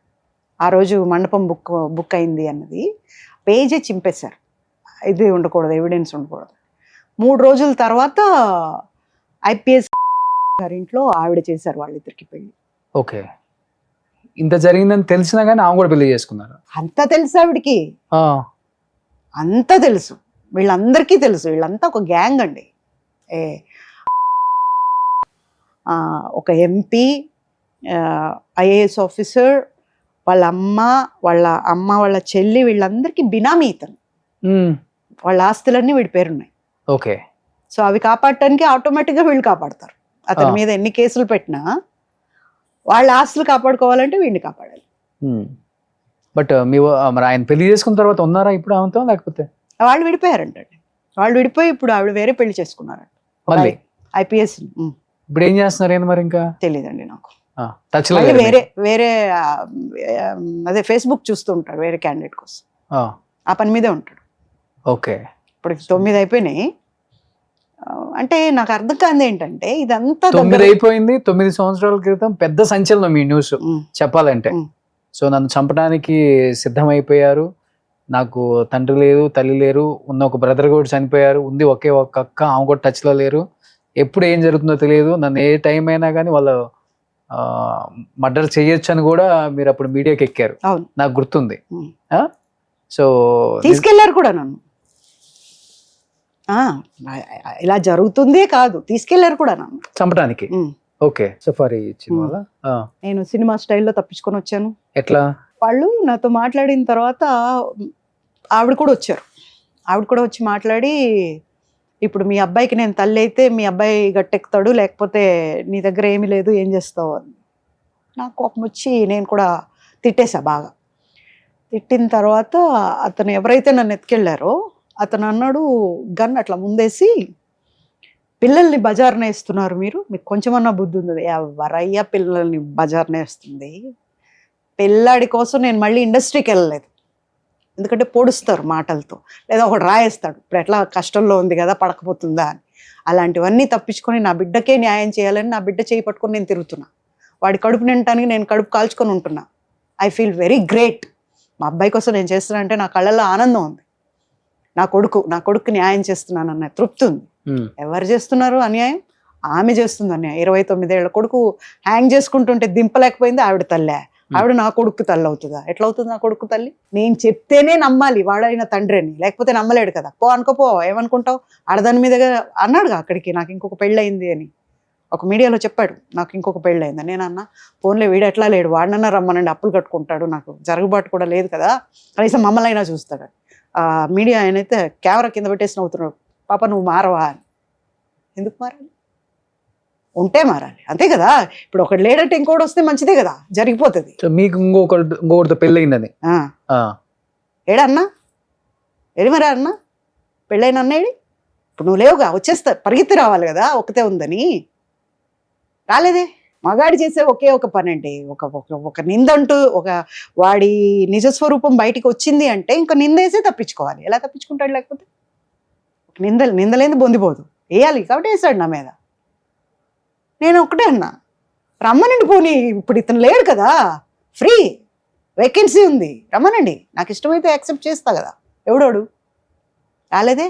ఎన్ని రోజుల నుంచి నా కష్టాన్ని నమ్ముకొని, ఆ కష్టంలో నేను మా అబ్బాయికి ఫీజు కట్టేటప్పుడు అండి ప్రతిసారి నేను ఏడ్చేదాన్ని. మా కర్మకు తగ్గట్టు 10వ క్లాస్లో బాబుకు ఒక ప్రాబ్లం వచ్చింది, స్కూల్ వాళ్ళది ప్రాబ్లం, కానీ మా అబ్బాయి ఉన్నాడు దాంట్లో. మళ్ళీ 12th వచ్చేసరికి ఇంటర్ సెకండ్ ఇయర్లో కాలేజ్ ఫీజు అంతా కట్టించుకొని క్లోజ్ చేసి పారిపోయారు. 20 రోజులు ఉన్నాయి ఎగ్జామ్స్. అప్పుడు మళ్ళీ హైకోర్టుకి వెళ్ళి తల్లిదండ్రులందరినీ ఏకం చేసి రోడ్ల మీద కూర్చొని ధర్నాలు చేసి అంత చేసి వాళ్ళకి నేను ఫీజు కట్టించారు అని చెప్పి ఆర్డర్ తెచ్చి ఎగ్జామ్స్ కండక్ట్ చేయించాను.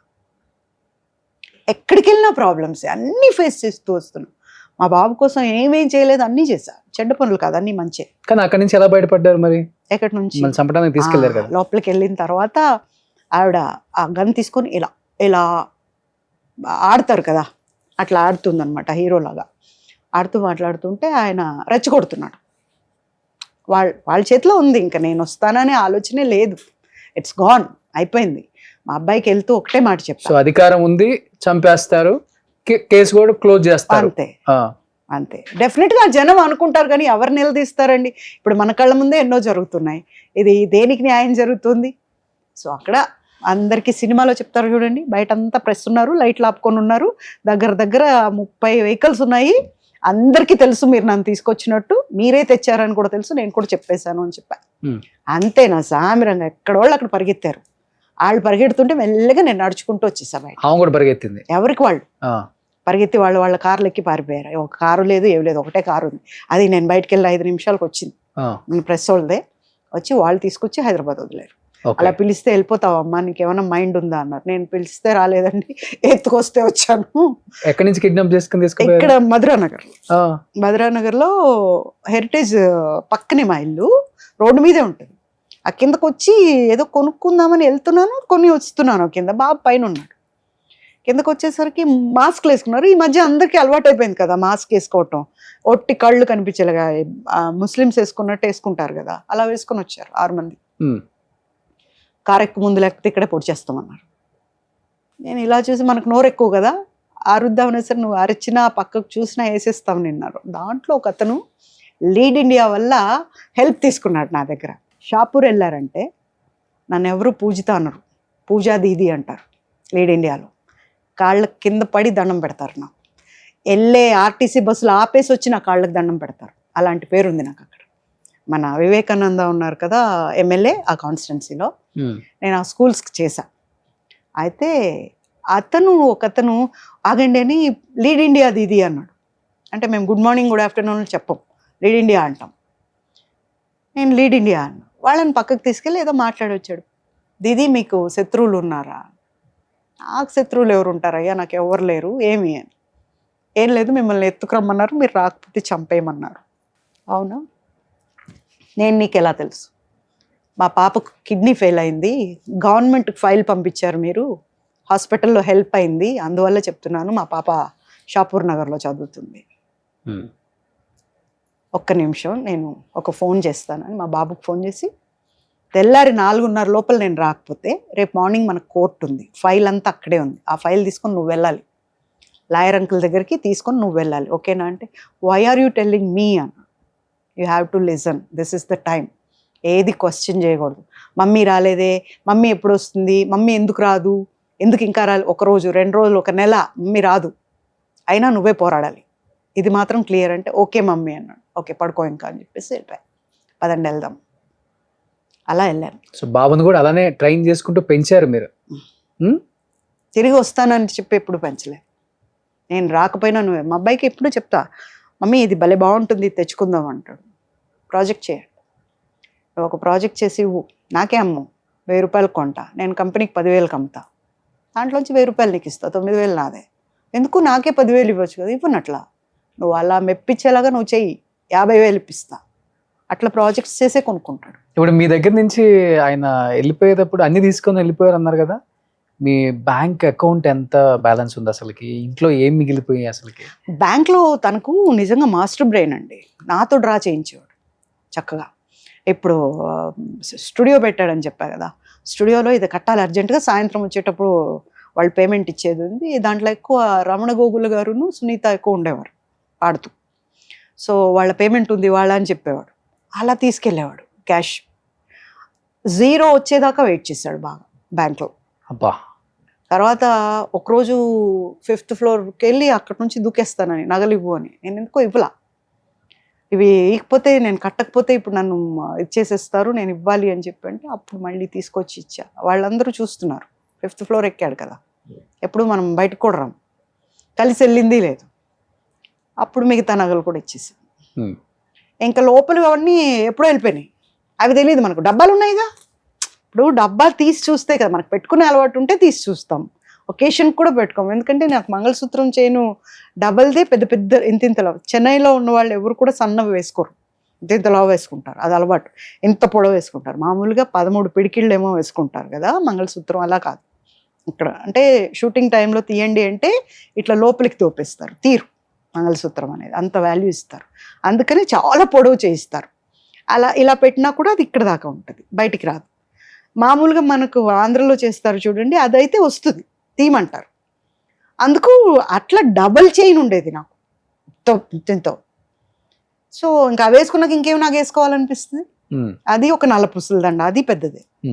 సో ఇవి ఇట్లా వెళ్ళిపోతున్నాయి, వెనక నుంచి చూసుకోవాలి, డబ్బాలు ఉన్నాయి.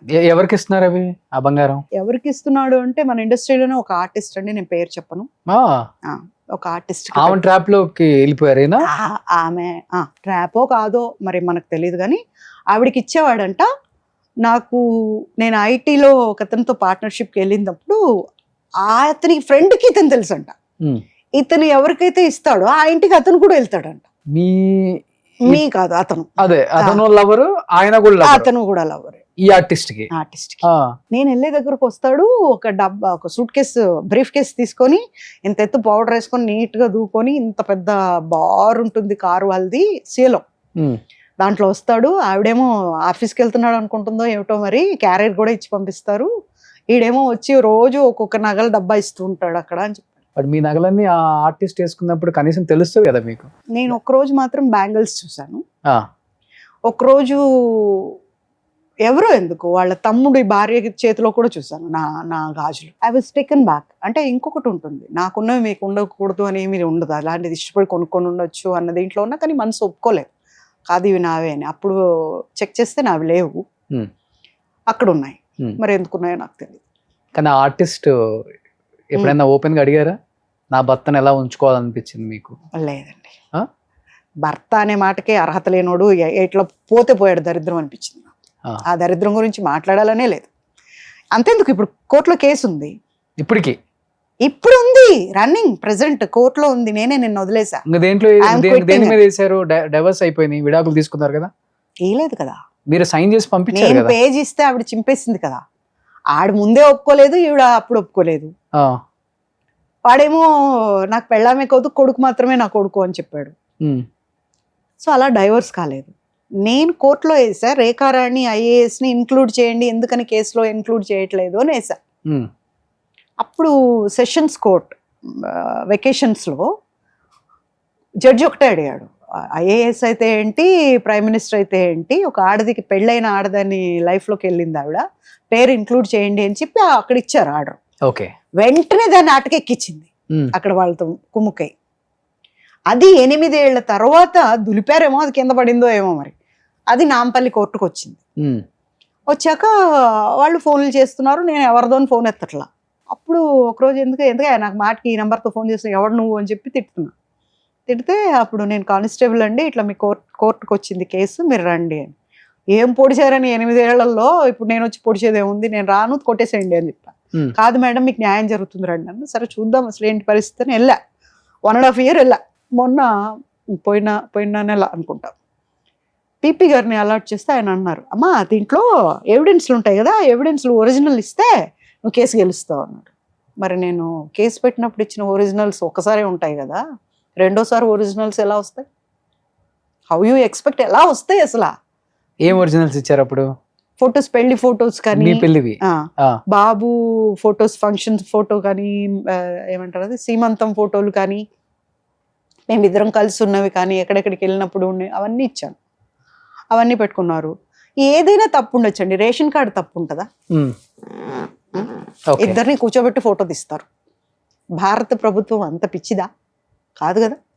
ఆ ఫోటో కూడా ఇచ్చాం. ఉమ్, మళ్ళీ యాక్చువల్గా వాళ్ళు ఏమంటారంటే, మిమ్మల్ని నాకు హోంవర్క్ ఇస్తున్నారు, కేసు నేను పెట్టా, ఎందుకు వీళ్ళందరూ సిట్టింగ్లో ఉన్నారు కదా, ఐఏఎస్లు ఐపీఎస్లు ఎంపీలు వీళ్ళందరూ సిట్టింగ్లో ఉన్నారు. ఏం చేసినా డీజీపీ దగ్గరికి వెళ్తే రిపోర్ట్ తీసుకోరు, అక్కడి నుంచి పరిగెట్టాలి. పోలీస్ స్టేషన్కి వెళ్తే పోలీస్ స్టేషన్లో ఎవరు ఉండరు. చాలా దారుణంగా తిప్పారు నన్ను.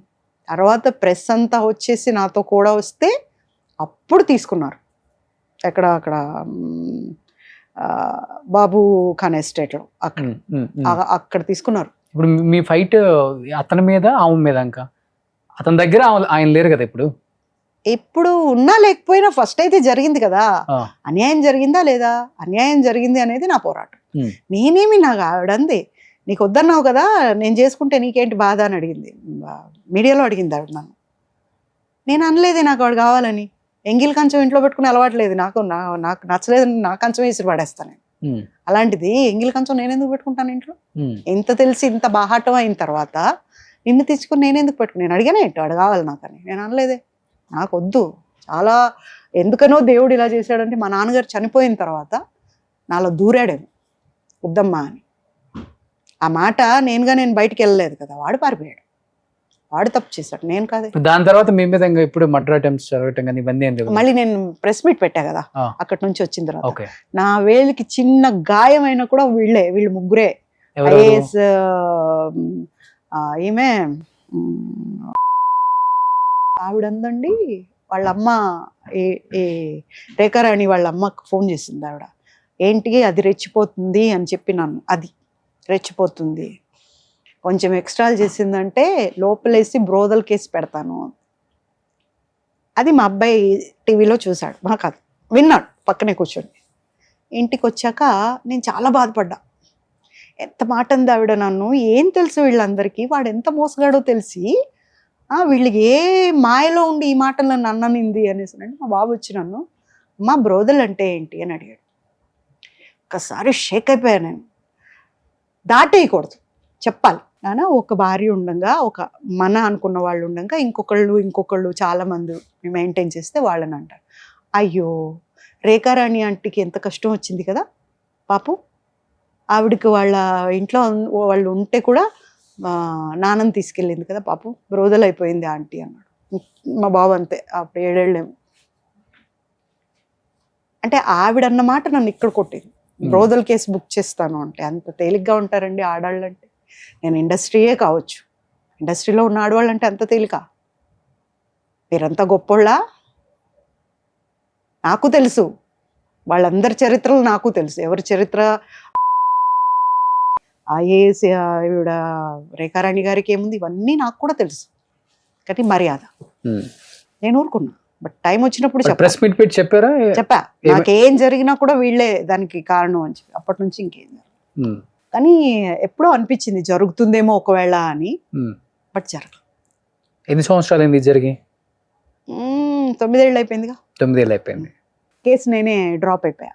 నాకు వద్దు, ఇది గెలవరు కేసు. దాంట్లో ఎవిడెన్స్లే లేవండి. నేను ఇంత కట్ట ఎవిడెన్స్లు ఇస్తే ఒక్కటి లేదు దాంట్లో. ఇప్పుడు మళ్ళీ తెమ్మంటున్నారు. అది కూడా ఆటే. ఇదంతా వాళ్ళు మింగిల్ అయి ఉన్నారు అందరూ. సో ఏది ఏమైనప్పటికీ ఇప్పుడు జరగాల్సింది చాలా ఉంది కాబట్టి, ఇంత జరిగిన తర్వాత ఫైనాన్షియల్ గా మీ పొజిషన్ అంటే ఏంటి? ఇబ్బంది పడుతున్నారా, లేకపోతే మంచిగా సెటిల్డా? ఐఎమ్ నాట్ సెటిల్డ్ అండి. నేను ఇబ్బందిలోనే ఉన్నాను. ఆర్థికంగా చాలా ఇబ్బందులు పడుతున్నారా? బాగా పడుతున్నాను. ఇప్పుడు అవకాశాలు కూడా తగ్గాయి కదా, అందరికీ కూడా రావట్లేదు. నేను ఒకటే అడుగుతాను, ఒక మంచి ఆర్టిస్ట్ ఇక్కడ లేరా? ఒక మంచి ఆర్టిస్ట్ ఉండి మీరు ఎందుకు తీసుకోవట్లేదు అంటే, ఒక క్యారెక్టర్ ఆర్టిస్ట్ని కూడా అదర్ స్టేట్స్ నుంచి తీసుకొస్తున్నారు. ఇది చాలా అన్యాయం. దీన్ని ఎలా పరిష్కరించుకోవాలి అంటే అందరూ ఒకటవ్వాలి. ఇలాంటివి పరిష్కరించుకోవాలంటే చాలామంది కష్టాల్లో ఉన్నారు. నేను కష్టాల్లో ఉన్నాను. నేనేమి సెటిల్డ్ కాదు. సొంత ఇల్లు ఉందా అండి? లేదండి, అద్దిల్లు ఉంది. అద్దింట్లో ఉంటున్నాను. చాలా కష్టాలు ఉన్నాయి, చాలా బాధలు ఉన్నాయి. దానికి సాల్వేషన్స్ బాబుని చదివించడానికి ఎలా?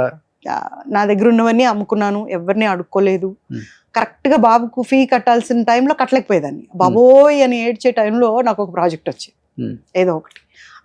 అట్లా తోసేసేవాడు దేవుడు. ఒకళ్ళని అడుక్కొని ఇవ్వలేదు. ఫస్ట్ ఆ దేవుడికి అందుకు దండం పట్టాలి. ఎందుకంటే ఇలా అనకూడదు, ఎప్పుడు ఇలాగే ఉండాలి. సో అలా అనుకుని చాలా వాటికి అంటే అదే చెప్పాను కదా, ఐస్ పెట్టలేను. ఎంత జరిగినా ఇప్పుడు నేనున్న కష్టానికి నేను చాలా కష్టంలో ఉన్నాను. అయినా కూడా నేను ఐస్ పెట్టలేను, నేను మారలేను. అంతే. ఏం చదువుతున్నాడు బాబు? బాబు ఇదైపోయింది, ఇంజనీరింగ్ అయిపోయింది. ఓకే. జాబ్ చేస్తున్నాడా? చేస్తాడు. యాక్చువల్గా బాబు గురించి డీటెయిల్స్ చెప్పను. అంటే ఇంత జరిగిన తర్వాత ఇంకా దాయటానికి ఏముంటుంది? ఇప్పుడు మీ జీవితం అంటేనే తెరిచిన పుస్తకం. అంటే బాబుకి ఎఫెక్ట్ కాకూడదు. బాబుని మధ్యలో భయపెట్టారు కదా, బాబుని ఎత్తుకుపోతాం అట్లా ఇట్లా. ఎత్తకపోయేది ఏముంది? ఇప్పుడు 23-24 వచ్చేసినాయి. ఇప్పుడు లేదు, తనకు కూడా పెద్ద దీని గురించి ఏం లేదు. తనే నాకు అడ్వైజ్లు ఇస్తుంటాడు. కోర్టుకి వెళ్తున్నావా, దాంట్లో ఇది పనికొస్తుంది చూడు, ఇది తీసుకెళ్ళని ఇస్తాడు నాకు. ఇలా చెప్తాడు, ఈ పాయింట్ ఖచ్చితంగా అడుగు అని చెప్తాడు. ఇప్పుడు ఎందుకమ్మా మనకు వద్దు, డ్రాప్ చేసే అంటాడు. వద్దు, వదిలేయమ్మా. ఈ గోల మళ్ళీ ఇప్పుడు నువ్వు వెళ్ళావంటే మళ్ళీ మీడియా వస్తుంది, అంతా బయటికి తీస్తారు, ఇబ్బంది పెడతారు. మళ్ళీ నీకేమన్నా అయితే నేను ఎవ్వరు కాదు, లూజర్ నేను అవుతాను. నాకు నువ్వు కావాలి. నేను ఒకరోజు మా బాబుని నేను దత్తతకి ఇచ్చేద్దాం అనుకున్నాను యాక్చువల్గా చిన్నప్పుడు. ఎందుకు? ఇట్లా అటాక్లు అంట, అవంట ఇవంట ఇవన్నీ చూసి ఏమో నిజంగానే నేను పెంచలేనేమో, వాళ్ళు ఎవరో ఎత్తుకుపోవటం ఏంటి, నాకు తెలిసిన వాళ్ళకి ఇద్దామని, బాంబే వాళ్ళకి ఇద్దామని వాళ్ళతో మాట్లాడా. వచ్చారు.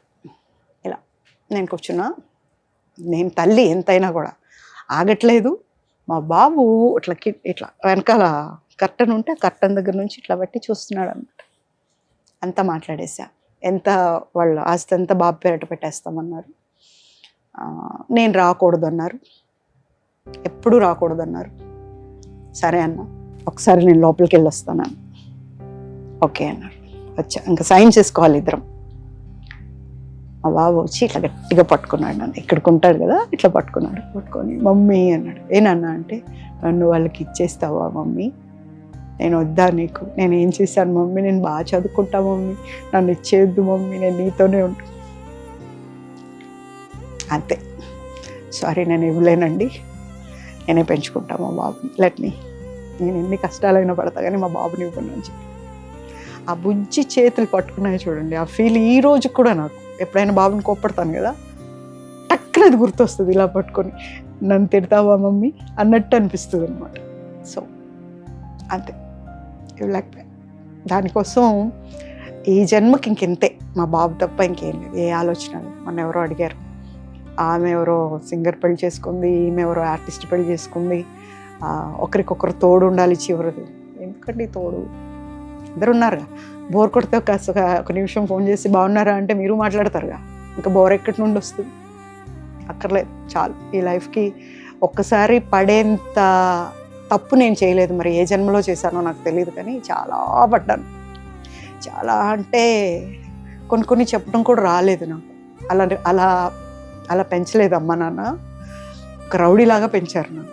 రౌడీలాగే ఉన్నా, ఇప్పటికీ అలాగే ఉంటాను. కానీ పడ్డా. ఎందుకు పడ్డానో ఇప్పటికీ అర్థం కాదు. ఏమో ఎప్పుడో చేసుంటాను తప్పు, అందుకనే పడ్డానేమో. కానీ ఇంకా పడే ఓపిక లేదు, పడకూడదు అనుకుంటున్నా. ఇంకా వీటికి అంతటికి ఫుల్ స్టాప్ పెట్టి నాకున్నంతలో నాకు వస్తుంటాయి కదా క్యారెక్టర్స్, అవి చేస్తూ మర్చిపోవాలి, అక్కడే పోవాలి ప్రాణం, అంతే. ఇంకే ఆలోచన లేదు. గ్రేట్ అండి. సింగిల్ పేరెంట్ కష్టాలు వాళ్ళు వీళ్ళు చెప్తుంటే వింటాం, కానీ ఇలా రియల్గా చెప్తుంటే ఆగట్లేదు ఎమోషన్గా నాకు కూడా అస్సలకి. ఎక్కడికైనా వెళ్తే ఇద్దరు గుడికి వెళ్ళినప్పుడు బిడ్డను మధ్యలో పెట్టుకొని ఇలా పట్టుకొని వెళ్తుంటారు. అలాంటివి చాలా చూసుంటాడు మా బాబు. ఆ చిన్న మనసులో ఎంత సంఘర్షణ జరిగి ఉంటుందో అప్పుడు అది ఊహించుకుంటాను. ఒకరోజు చెప్పాను కూడా, నాన్న ఇప్పుడు పెద్దయ్యాక మాట్లాడకూడదు అనేది నీకు లేదు, నంబర్ తీసుకొని ఎక్కడి నుంచైనా మాట్లాడుకోవచ్చు. ఒకటే చెప్పాడు, మా ఒకరోజు నాకు నాన్న అంటే ఒక చాలా గొప్ప వ్యక్తి అన్న ఇది ఉండింది, చాలా మంచి పదం అది, నేను కూడా పిలుస్తాను తొందరలో అనుకునేదాన్ని. ఎప్పుడైతే అతను టీవీలో కొడుకు నా కొడుకే, ఆవిడ నా భార్య కాదని చెప్పాడు చూడమ్మా, అది ఇక్కడ కూర్చుండిపోయిందమ్మా నాకు. నానంటే ఇంత పెద్ద తిట్టు అని నాకు అప్పుడు అర్థమైంది. తిట్టుకు నేను రెడీగా లేనమ్మా. I'm very happy with my mother. నేనే వాడికి అమ్మ, అక్క, కుక్క, నక్క, బొమ్మ అన్నీ నేనే. సో మా ఇద్దరికే తెలుసు అది, ఆ బంధం అనేది. అండ్ నవ్వుతుంటాడు. నేను కొంచెం డల్గా ఉన్నా తను తట్టుకోలేడు. ఇలా గడిచిపోతుంది జీవితం. ఒక ఇంత పెద్దది నాకు రాసి ఉంది అని నాకు తెలియదు. ఆడుతూ పాడుతూ ఏదో చిల్లరగా రౌడీగా ఉంటాను కదా, ఆకతాయిగా ఉంటాను కదా, అల్లరి చేస్తూ ఉంటాను ఎక్కువ. ఇప్పటికీ అల్లరి చేస్తూ ఉంటాను, సెట్లో కూడా అలాగే ఉండేదాన్ని. నాలో ఉన్న నన్ను చంపేసింది, నా ఒరిజినాలిటీ అనేది చచ్చిపోయింది. పూజిత అనేది ఇప్పుడు నిజంగా ఒక యాక్టింగ్ ఏమో అనిపిస్తుంది. ఒరిజినాలిటీ ఏమీ చేయకుండా కష్టాలు పాలైంది నేను. నావి పోగొట్టుకుని కొంతమంది ఉన్నారండి ఇట్లా ఇంటర్వ్యూ అయిన తర్వాత కింద కామెంట్ పెడతారు, డబ్బు కోసం చేస్తుంది ఇలాగా. నేను డబ్బు కోసమే చేస్తుంటే ఇలా ఉండక్కర్లేదు. నేను ఒక యాక్ట్రెస్ని, అది గుర్తుపెట్టుకోవాలి. ఒక కామెంట్ బ్యాడ్గా పెట్టే ముందు, ఒక తల్లిని ఒక మాట అనే ముందు ఆలోచించాలి. వాళ్ళు కూడా ఒక తల్లికి బిడ్డ. గబుక్కుని ఒక మాట అనే ముందు తప్పది. నేను నా బిడ్డ గురించి తప్ప ఎవరి గురించి మాట్లాడను, ఎవరిని నేను ఎత్తేను. నేను చాలా పడ్డాను, వాళ్ళ గురించి కూడా నేను మాట్లాడను. బట్ ఒకరిని అనే ముందు మాత్రం కంట్రోల్లో ఉండాలి ఎప్పుడు కూడా. అలా అనకూడదు, తప్పు. ఆ తప్పు తల్లిదండ్రులు కూడా నేర్పాలి, అలా చేయకూడదు, అలా అనకూడదు అనేది. నేను ఒక అడ్వకేట్ పెట్టాడు నాకు, ఎవరో చదువుకొనివాడు ఒక రోగ్ పెట్టాడు అంటే మాట్లాడచ్చు. ఇదంతా డబ్బుల కోసం చేస్తుంది, నా దగ్గరకు వస్తే నేను డబ్బులు ఇప్పిస్తాను అనేసి. ఏ ఇన్సిడెంట్ జరిగి 9 ఏళ్ళు అవుతుంది. 9 ఏళ్ళ నుంచి నేను ఏ ప్రాజెక్టులు చేశానో, ఏమేమి ఖర్చులు ఉంటాయో, నాకు ఎలా కష్టపడి కట్టానో నాకు ఇచ్చిన వాళ్ళకి తెలుసు. నేను ప్రాజెక్టులు చేస్తే, నేను హాస్పిటలైజ్ అయినప్పుడు ఐ థింక్ 6 lakhs సంథింగ్ అయింది. అప్పుడు నేను బాబుకి ఏదో కట్టాలి, అది కట్టకుండా మా అబ్బాయి తీసుకెళ్ళి అది కట్టాడు హాస్పిటల్కి. నేను తిట్టా, ఈరోజు కాకపోతే రేపైనా ఎవరో అందరూ పోవాల్సిందే, పోతాం అంతే, ఇది ఎందుకు కట్టావు, నీకు ఇంపార్టెంట్ అని. నీకంటే నాకు ఏది ఇంపార్టెంట్ కాదమ్మా అని చెప్పి కట్టాడు. తర్వాత మళ్ళీ నేను ప్రాజెక్ట్ చేసి దాన్ని తెచ్చి మళ్ళీ నేను మా బాబుకి కట్టాను. అంటే ఒక గొప్ప ఇదేంటంటే, ఇంత దీంట్లో కూడా నాకేం హెల్ప్ రావాలని కోరుకోలేదు నేను. అండ్ నేను అడుక్కోలేదు, అది చాలా కష్టమైన పని. నేను అడుక్కోలేదు, ఒక అమ్మగా నేను అడుక్కోలేదు. మా అబ్బాయి ఎప్పుడు కూడా అమ్మ వచ్చింది, అమ్మ తెచ్చేసింది, అంతే, ఇంతవరకే.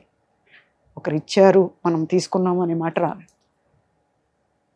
చిన్న చిన్నవి ఉంటాయి కదా, వెండి అంట, చిన్న బంగారం అంట, ఏమైనా ఉంటాయి కదా, అవన్నీ అమ్మేశాను. అంటే పెట్టుకుంటే చూడాల్సింది ఏం లేదు, మా అబ్బాయిగా నేను ఎలా ఉన్నా చూస్తాడు. మామూలుగా జీన్స్లో ఉంటాము, ఏం పెట్టుకుంటాం? అప్పుడు ఇంత ఉన్నప్పుడు చీరలు కట్టినప్పుడు పెట్టలేదు, మనకు అలవాట్లేదు. ఇప్పుడు ఏం పెట్టుకుంటాం? ఇప్పుడు మా అబ్బాయి బాగుండాలి అంతే. సో అందుకని ఇంట్లో ఉన్న సిల్వర్ గోల్డ్ అంత చిన్న చిన్నవి కూడా అమ్మేసుకున్నారు. అంత అమ్మేశాను. కారు ఉందా? ఉంది. ఓకే. షూటింగ్కి వెళ్ళడానికి ఇబ్బంది అవుతుంది కదా ఇబ్బంది అది కూడా అమ్మేస్తాను అన్నాను.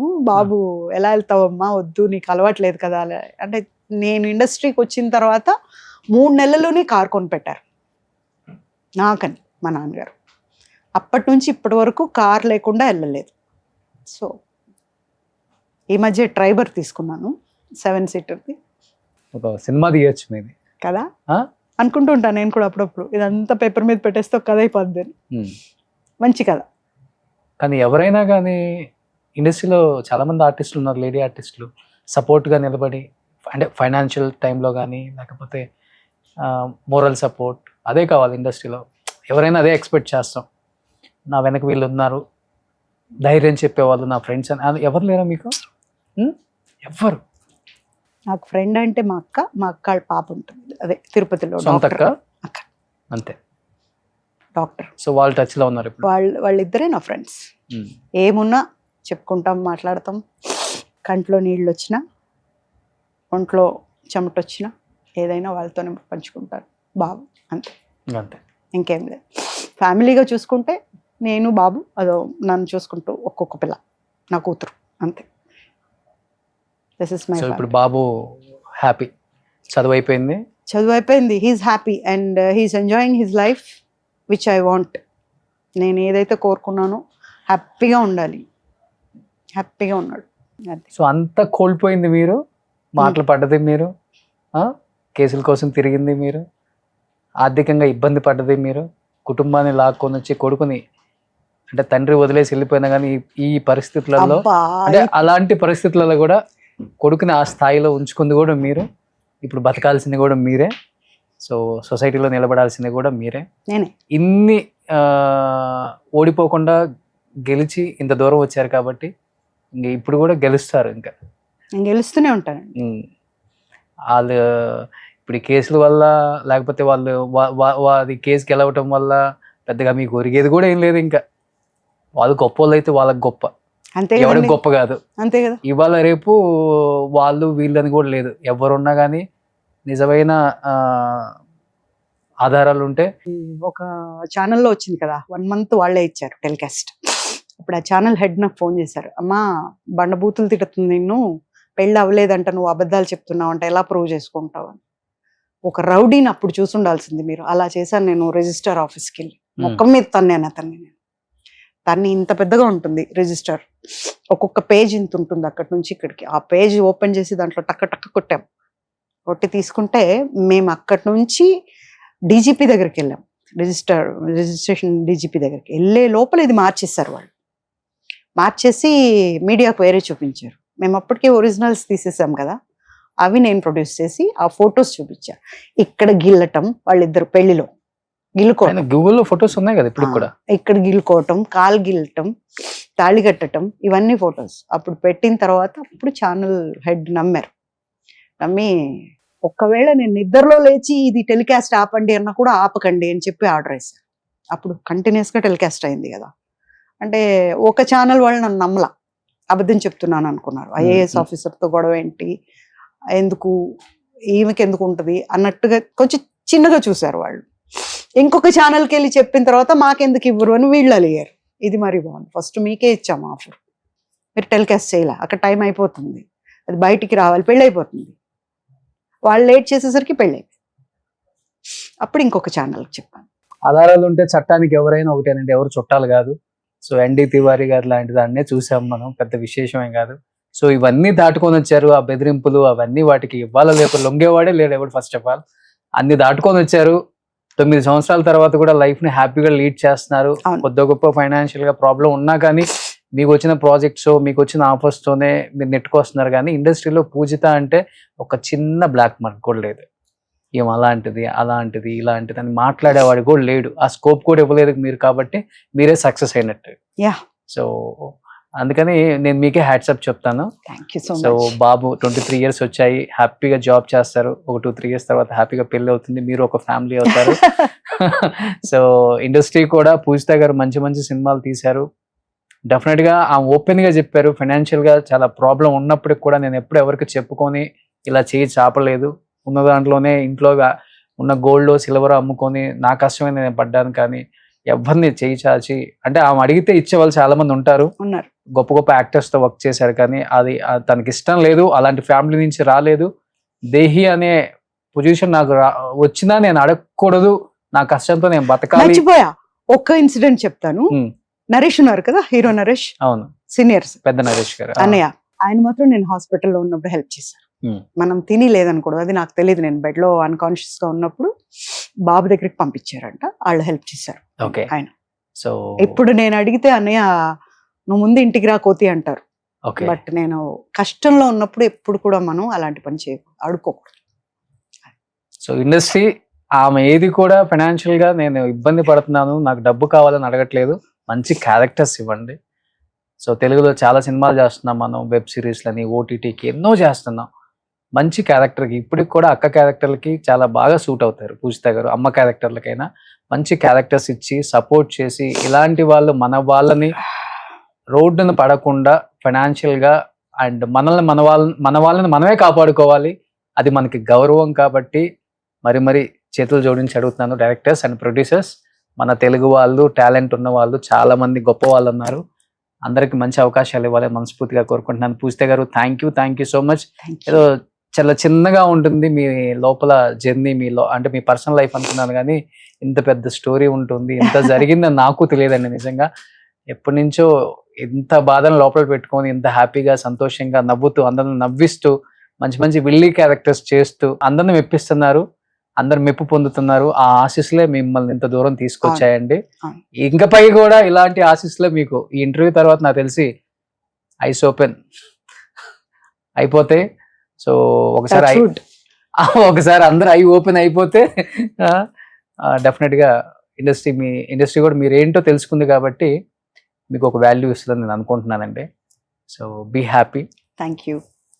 Strong. yes, the strong woman. Okay. So thank you so much.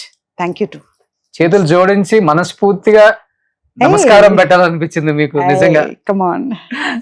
Suman టీవీలో మీ పర్సనల్ అండ్ బిజినెస్ ప్రమోషన్స్ కోసం కింది నెంబర్కి కాంటాక్ట్ చేయండి.